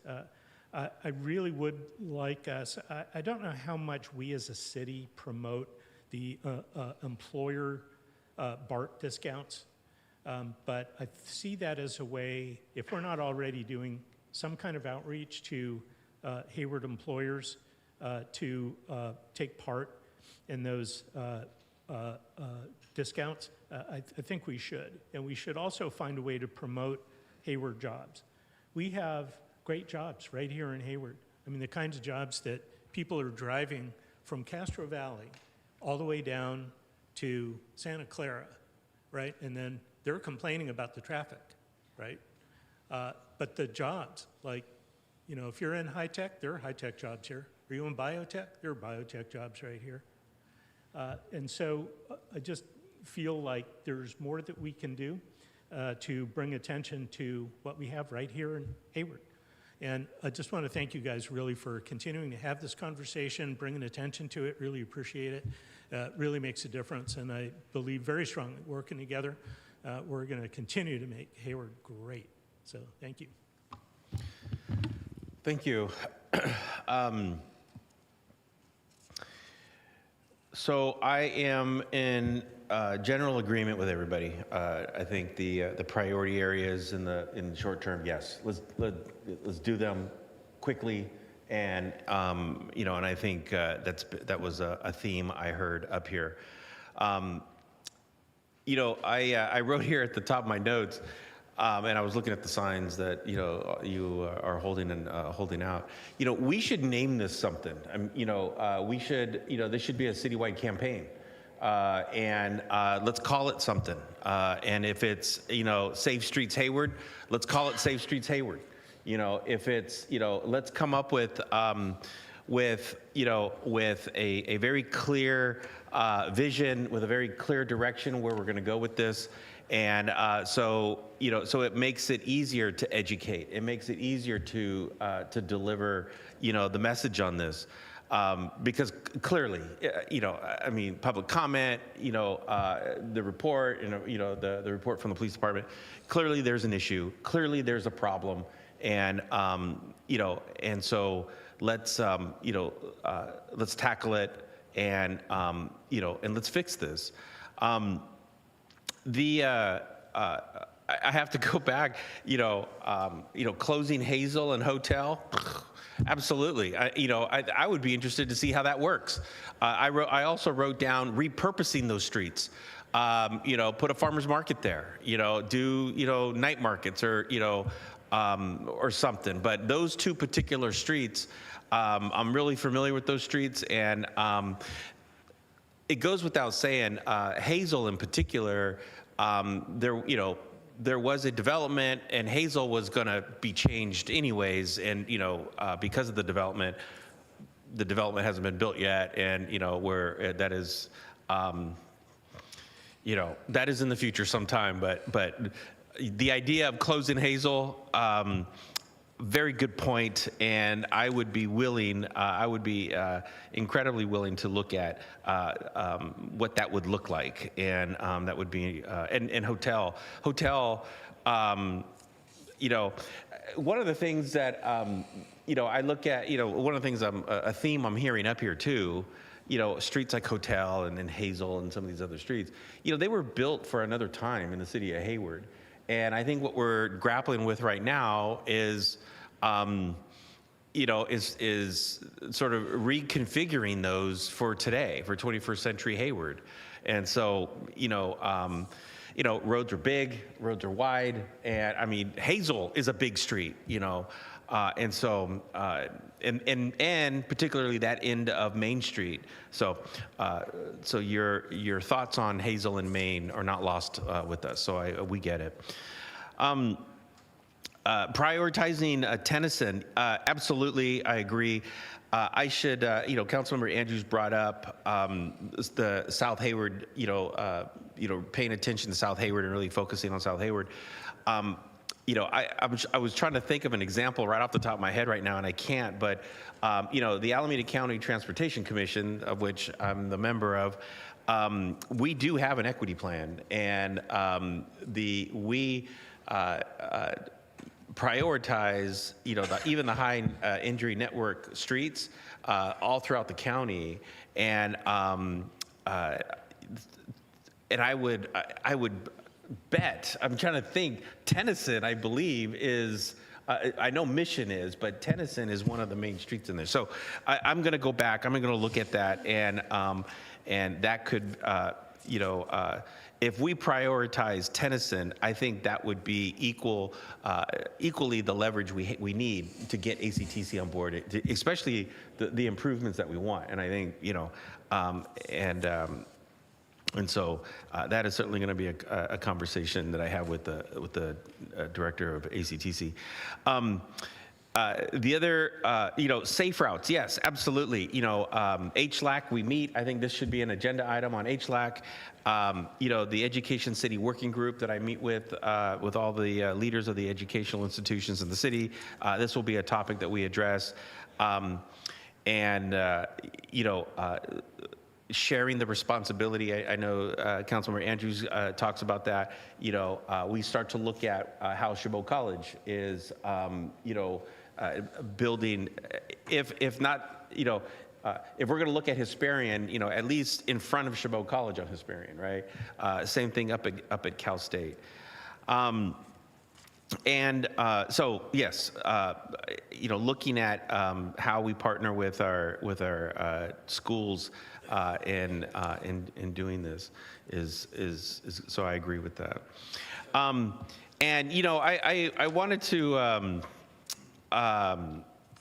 wanted to acknowledge, and there was a comment that was made earlier in public comment, and I believe it was Ahmed, right?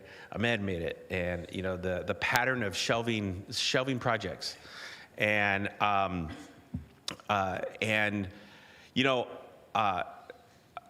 absolutely am paying attention to that because I want to be very clear that this is the direction that we want to go. And one of the things that I brought up at the State of the City a couple of weeks ago is that we're going to do this. And I think you see the appetite up here in doing it. We're going to do it. We were on track doing this stuff. Has this sparked, a quicker timeline and phasing it in shorter? Yes, absolutely. But conversely, as I said at the State of the City, we need support up here, right? I'm glad all of you are here. And for those of you who come to infrastructure, you see us, you hear us talk about this. But conversely, we need support out there. If we reconfigure Hayward Boulevard going all the way up, for those of you that were at the last infrastructure meeting when we talked about that, we got beat up on that. And so, we'll do this. We're going to do this, but we also need, we need support. We need support from the neighborhoods. We need support from groups, from advocacy groups, and because hey, it's a tough world out there, right? And but we're committed, and we're going to do this. And it doesn't take 3 incidences like we had last month to do this, or to sort of spark it. But we're gonna do this. We're gonna be aggressive about this. And but my ask of the neighborhoods and my ask of all the groups would be, we need support. And we need partnership, right? And the fact that you guys are here is clear example of that. And I also wanted to acknowledge Mr. Harmon. Mr. Harmon, I'm sure you guys all know him. This guy is all over the Bay Area on his bike. And I follow him on Instagram, and he is everywhere. And you talk about a guy who practices what he preaches. That brother right there practices what he preach. And so when someone like Harmon comes up here and agrees with us, and even when he disagrees with us, we certainly take it to heart, and so I appreciate all of you coming out tonight. Thank you very much. We certainly listened, and I know staff listened, and that's all I have. Director Miri, do you have anything? Yes, I do. Thank you very much for your comments and the community's participation. We appreciate the comments and will implement them. Great, thank you. And to the police department and to your staff, and I know we have our one of our supervisors in our maintenance department, Mr. Quintero over there. You got off the hook tonight, sir. But I know you heard a lot of the conversation around here around the enhancements and so forth. So I know your department is very much well connected to a lot of the work that's here. So thank you. Madam City Manager, anything? No, thank you very much. This is great. We're going to get to work. Great, thank you. Thank you, Mr. Amiri. Okay. Okay. Moving on to our next item is a, let's see, informational item. Madam City Manager. Yeah, we don't typically have staff reports on this, but it's on the agenda as informational reports. A lot of great information. If you had any questions, we do have staff here, but other than that, we'll be happy to answer your questions. Yeah. This.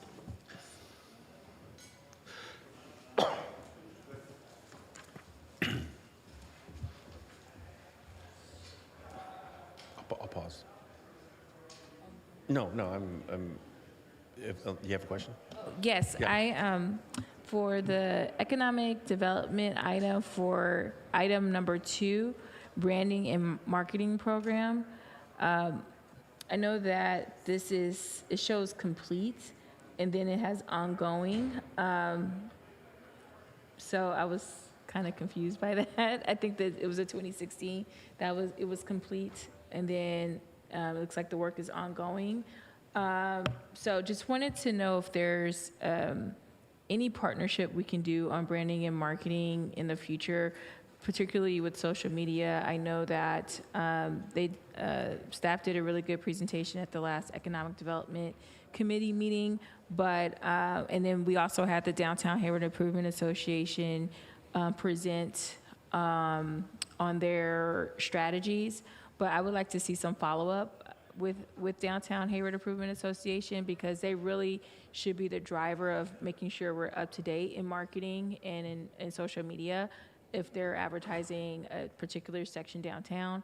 And then also wanted to see if there's other sections downtown and other business associations or the chamber that can help us really change the image of Hayward. And I know that we have great fonts, we have great website, but as far as actually marketing the city in a positive light, and making sure that our businesses are feeling supported and making people want to come here, I think we do need to have a stronger partnership on social media, particularly with BAR, particularly with DHIA. So just wanted to see if that's something that we can bring back as it relates to this item. Yeah, it's something we're happy to take a look at. It's something we've talked about, especially from the economic development standpoint. So we'll take this feedback and see what we can do. Yes, and one immediate thing that we could look at is that the community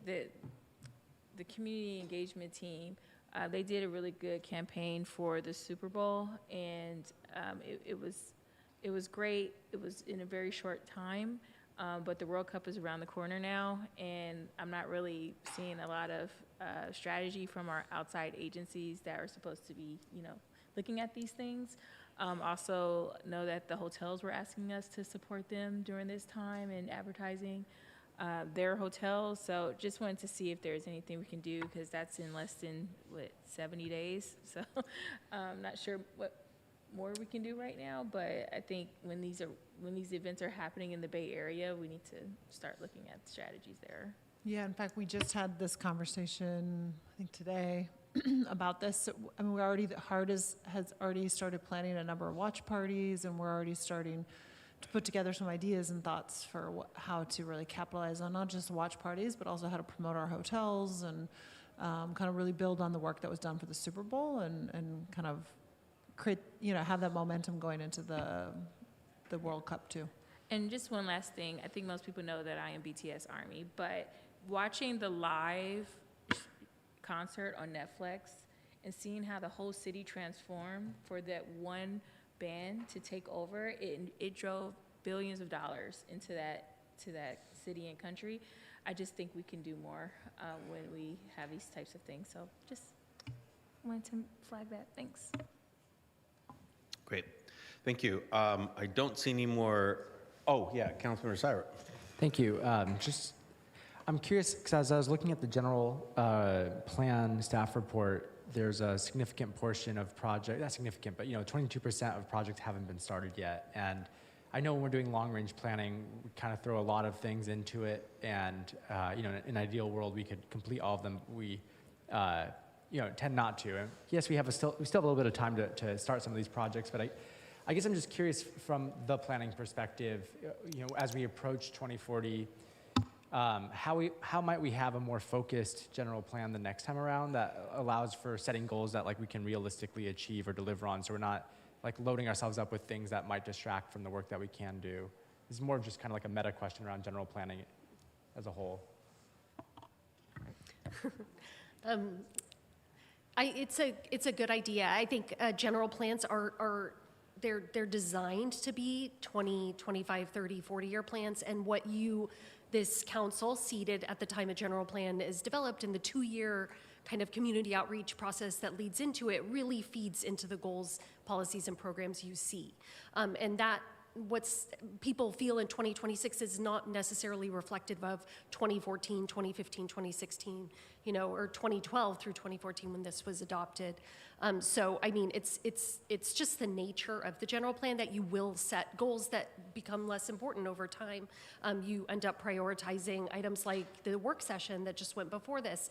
And so you'll see that while some of the programs in the mobility section might not specifically talk about the intersections that you discussed tonight, in general, the general plan addresses mobility and multimodal transportation and improving bike infrastructure. And so, it's a, degree of specificity versus general, but we can definitely make an effort, in the housing element, which is updated every 8 years, it's much more specific. You'll see, oh, we're achieving this, we're held to be account by the state, versus a general plan, which isn't necessarily as scrutinized. And Matt, add a little bit, and I agree that naturally over such a long period, you're going to have shifting priorities, but I also, just maybe this is a little philosophical in my career, where I do think it's important to also be aspirational. And I think plans, so there's a natural, if we don't aspire, then, or you don't shoot for things, you're not going to get them. And so sometimes there's just going to be naturally kind of a part of your goals that are just not going to get done, right? I mean, the alternative is to be really practical and only put goals in that you conservatively think you can achieve, but then we're also not aspiring. And so whether or not 22% is the right number, maybe that's not, but I do think it is important to aspire. Thanks for that insight. That all makes sense to me. I think what I'm trying to make sense of is how we balance a few different data points that we generate. One is the general plan, which is long range, and I think it's good that we're flexible because there are multiple iterations of the council that have never had participated in that process, including myself. And as representatives, we want to be able to be responsive and shift goals and projects as needed. Then there is our actual strategic planning process that we do once every few years. And then there's our resident satisfaction survey. And so I'm just trying to make sense of how we as city leadership kind of take in these various data points to help inform the decisions that we make. I know this has been an ongoing conversation where the budget would be the fourth data point, right? How does our budget reflect resident needs, the city council's strategic priorities, as well as the overarching goals of the general plan? Trying to find a way to kind of synthesize all these together, so we're making very informed decisions that are guided by long-range community input, the input of the council, input of the residents, and the financial realities that we're dealing with. So this is more of, I'm not trying to ask for anything here, it's more of just kind of like something for us to consider as we approach setting goals for ourselves as a city. Yeah. Okay, thank you. Moving on to council reports and announcements. Any council reports and announcements? Seeing none, I will move on to our next item. I wanted to, oops, hold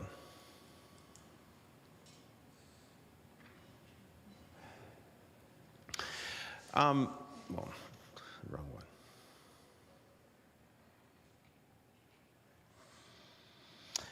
Our next item is council referral, and I wanted to first make a quick comment. The referral's here, and I'll let it speak for itself. However, I wanted to formally apologize to my colleagues. When I wrote it, and of course, Councilmember Zermeño and Councilmember Bonilla and I co-authored this. And when I submitted it and got it processed, it then occurred to me that we have a standing policy up here that you have to have it 10 days before we submit. So what I want to do is I want to totally respect the 10-day timeline, and honor the rule, and I'm okay with that. And the reason why I sort of submitted it is because we had a holiday coming up on Monday, and I just saw that the timeline was being crunched. But I'm totally okay, and I would assume that that Councilmember Zermeño is okay with that. And so I'm willing. I'm totally open. I can certainly table this. Or I would be even willing to pull it because the three things that we're asking that I'm asking is staff is already doing it. We will, we haven't done a public statement regarding the issue, but, I have made a public statement. It's been posted, and, people can look at it. If we wanted to, make a public statement on the 7th and bring it back, it might be sort of too long after the fact, and I mean, I don't want to keep relitigating this or sort of dragging this on. But having facilities, review and look at all the artifacts within the city that contain Cesar Chavez, his likeliness or his namesake.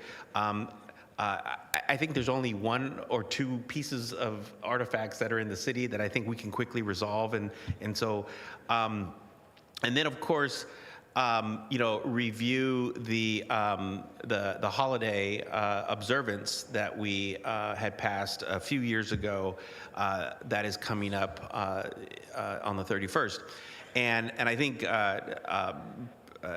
From a conversation I had with the city manager, we're going to notify his staff or the organization and say that we're going to recast that holiday. Instead of calling it Cesar Chavez Observance Day or holiday, we're going to call it, we're going to follow a line with the state of California and call it Farm Worker Day. And so, so I'll be willing to withdraw this if we could just move forward and just sort of have a consensus that that's the direction we're going to give the city manager to move forward. But I am totally okay with that. Councilmember Andrews. First, I want to just my thoughts are with all the folks who are impacted by this, and also I know a lot of people were inspired by the movement and may be feeling a particular way about the subject, and just know that the movement continues on multiple fronts, whether it's part of the Latino community, the worker community, all the communities that felt an attachment to the work is going to continue.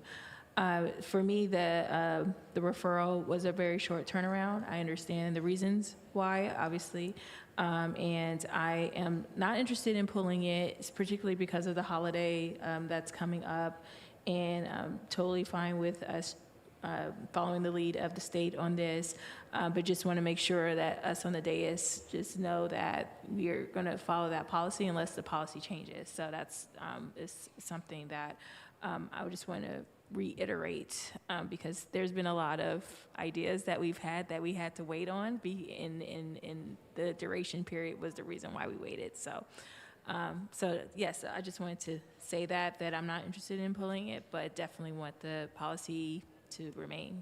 Thanks. Yeah, absolutely. Let's see, Councilmember Syra. Thank you, Mayor. Similarly, I'm happy for us to make a decision on this tonight. I think it's important for us to be responsive to how members of our community are feeling about the really horrible news that had surfaced. So, just as far as the policy goes, I think, it'd be helpful for us to revisit. Maybe it's something, if there is a need for a tight turnaround on a referral, it's something that maybe the city manager can run by council members, and if there's no objections, we can have kind of an expedited referral process, just as a suggestion for how we might be able to have the flexibility as a council to move forward and avoid an awkward situation. Because really the focus tonight is on trying to address the harm that we had learned about regarding Sister Chavez and Dolores Huerta. So I'm supportive of what's contained in here. I'm really appreciative of the mayor, Councilmember Zermeño, and Councilmember Bonilla for moving quickly to initiate this process. I was appreciative of the statement that you had shared online, Mayor. And thank you to staff for really quickly trying to assess where we can make some interventions to course correct quickly. I recognize with the holiday coming up soon, it was important for us to take a stand on this as a city, especially given the demographic makeup of our town and the working class nature of our town, and the fact that we are a union town. I'm happy to support this referral tonight. Thank you. Thank you. Councilmember Goldstein. Yeah, thank you. I agree. I think timing is important, and I think we should continue to move this item. In fact, I did move it.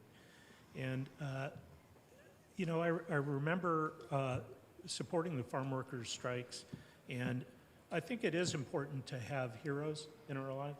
And it's unfortunate that, human beings fail. It's unfortunate, and this is one of those times, and my heartfelt feelings go out to Dolores Huerta and everybody else that might have been impacted by Cesar Chavez's bad behavior. But I think we do owe it to the Farm Workers Union to continue to stand in solidarity with them. And so I agree with what you're proposing, and therefore I have made the motion. Councilmember Zermeño. Thank you, Mayor, and thank you for the idea. I think, in my mind, it needed to be done right away, and I'm glad that we did do that, drafted by a mayor, and then we agreed with it. So I say if we can handle this now, that's what I would approve. I really don't want to delay it anymore, but if it's going against the rules, I will abide by the majority. So thank you, Mayor. Okay, so I'm a little confused. Oh, we're just gonna, okay, all right. Okay, and so, one, thank you. Two, Mr. City Attorney, would we need to vote to suspend the rule and then vote on the referral, or can we just move forward and vote on the referral? Thank you. That's a really good question. If the council is by sort of consensus okay with suspending the rule and then moving directly to the vote on the issue, I think that's acceptable. Madam City Clerk, is that okay with you? That is fine, Mr. Mayor, Mr. Attorney. Okay. Okay. So before we go into that, I wanted to, just mention, I did make a statement. I published it online, and just for clarification, I didn't want the council to think that was on behalf of the whole council. And I mean, if you, if you were in agreement with it, thank you. And, I appreciate that. I also wanted to, just reflect on last week. Last week was an incredible week. And,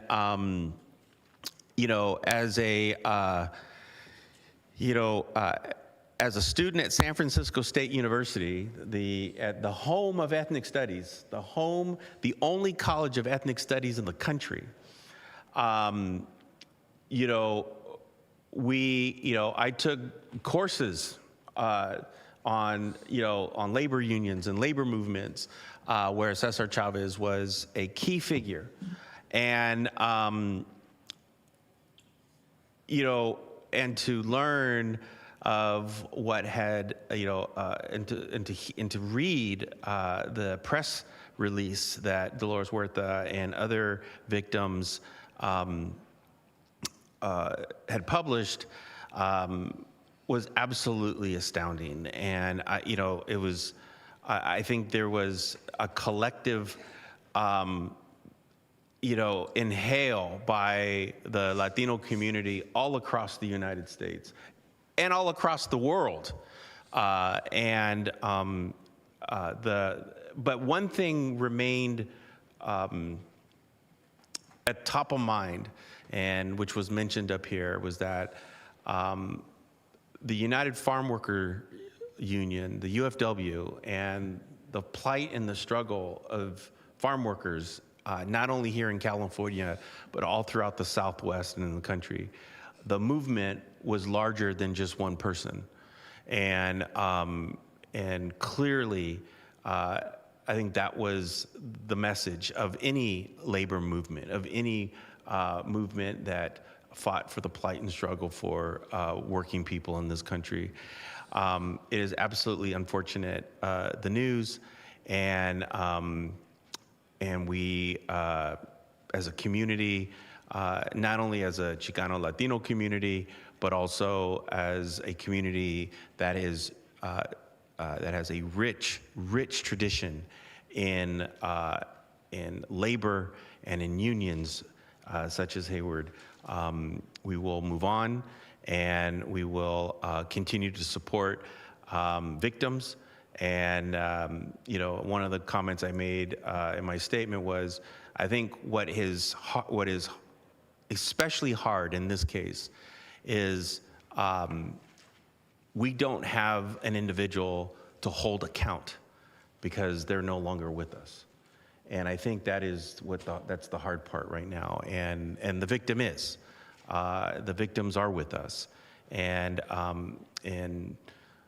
so I think collectively that is something that we're all trying to resolve. So I wanted to thank my colleagues in supporting this. And so with that, I do see respectfully, Councilmember Goldstein did move it, but if he doesn't mind, Councilmember, I'd like to be the mover, and I'd like to have my co-author, Councilmember Cermeño, second it, if you don't mind. So I'll move the item. A couple of words about just 15 yes, words, absolutely, if I may. absolutely. As a former farm worker, and as a former mechista, and a former Brown Beret follower, and a rebel browser at UC Santa Barbara, where we took over a building because of what was going on, I was devastated. So I'm glad that we're doing this, and I think that we need to ensure that women are protected wherever and whoever they are. Thank you. Thank you. So with that said, Madam City Clerk, we can take the roll. And Mr. Mayor, just for the record, we don't have any public speakers on this item, correct? Yes, there's no, I didn't even, there are no public speakers, correct? So I will close public comment and then come back. Thank you.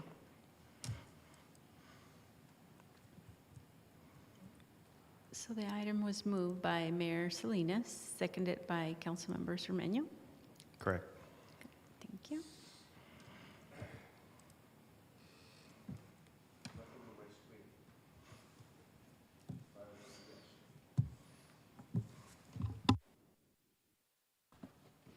could do it from here, council member.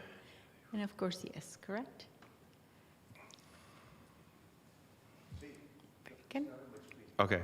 Thank you. And the item passes with 5 ayes and with 2 absent. Okay, thank you very much.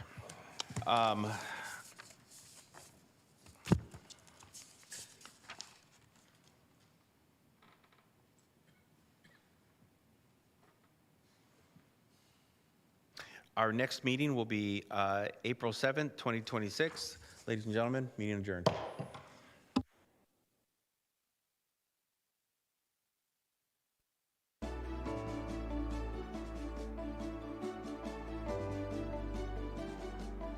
Record.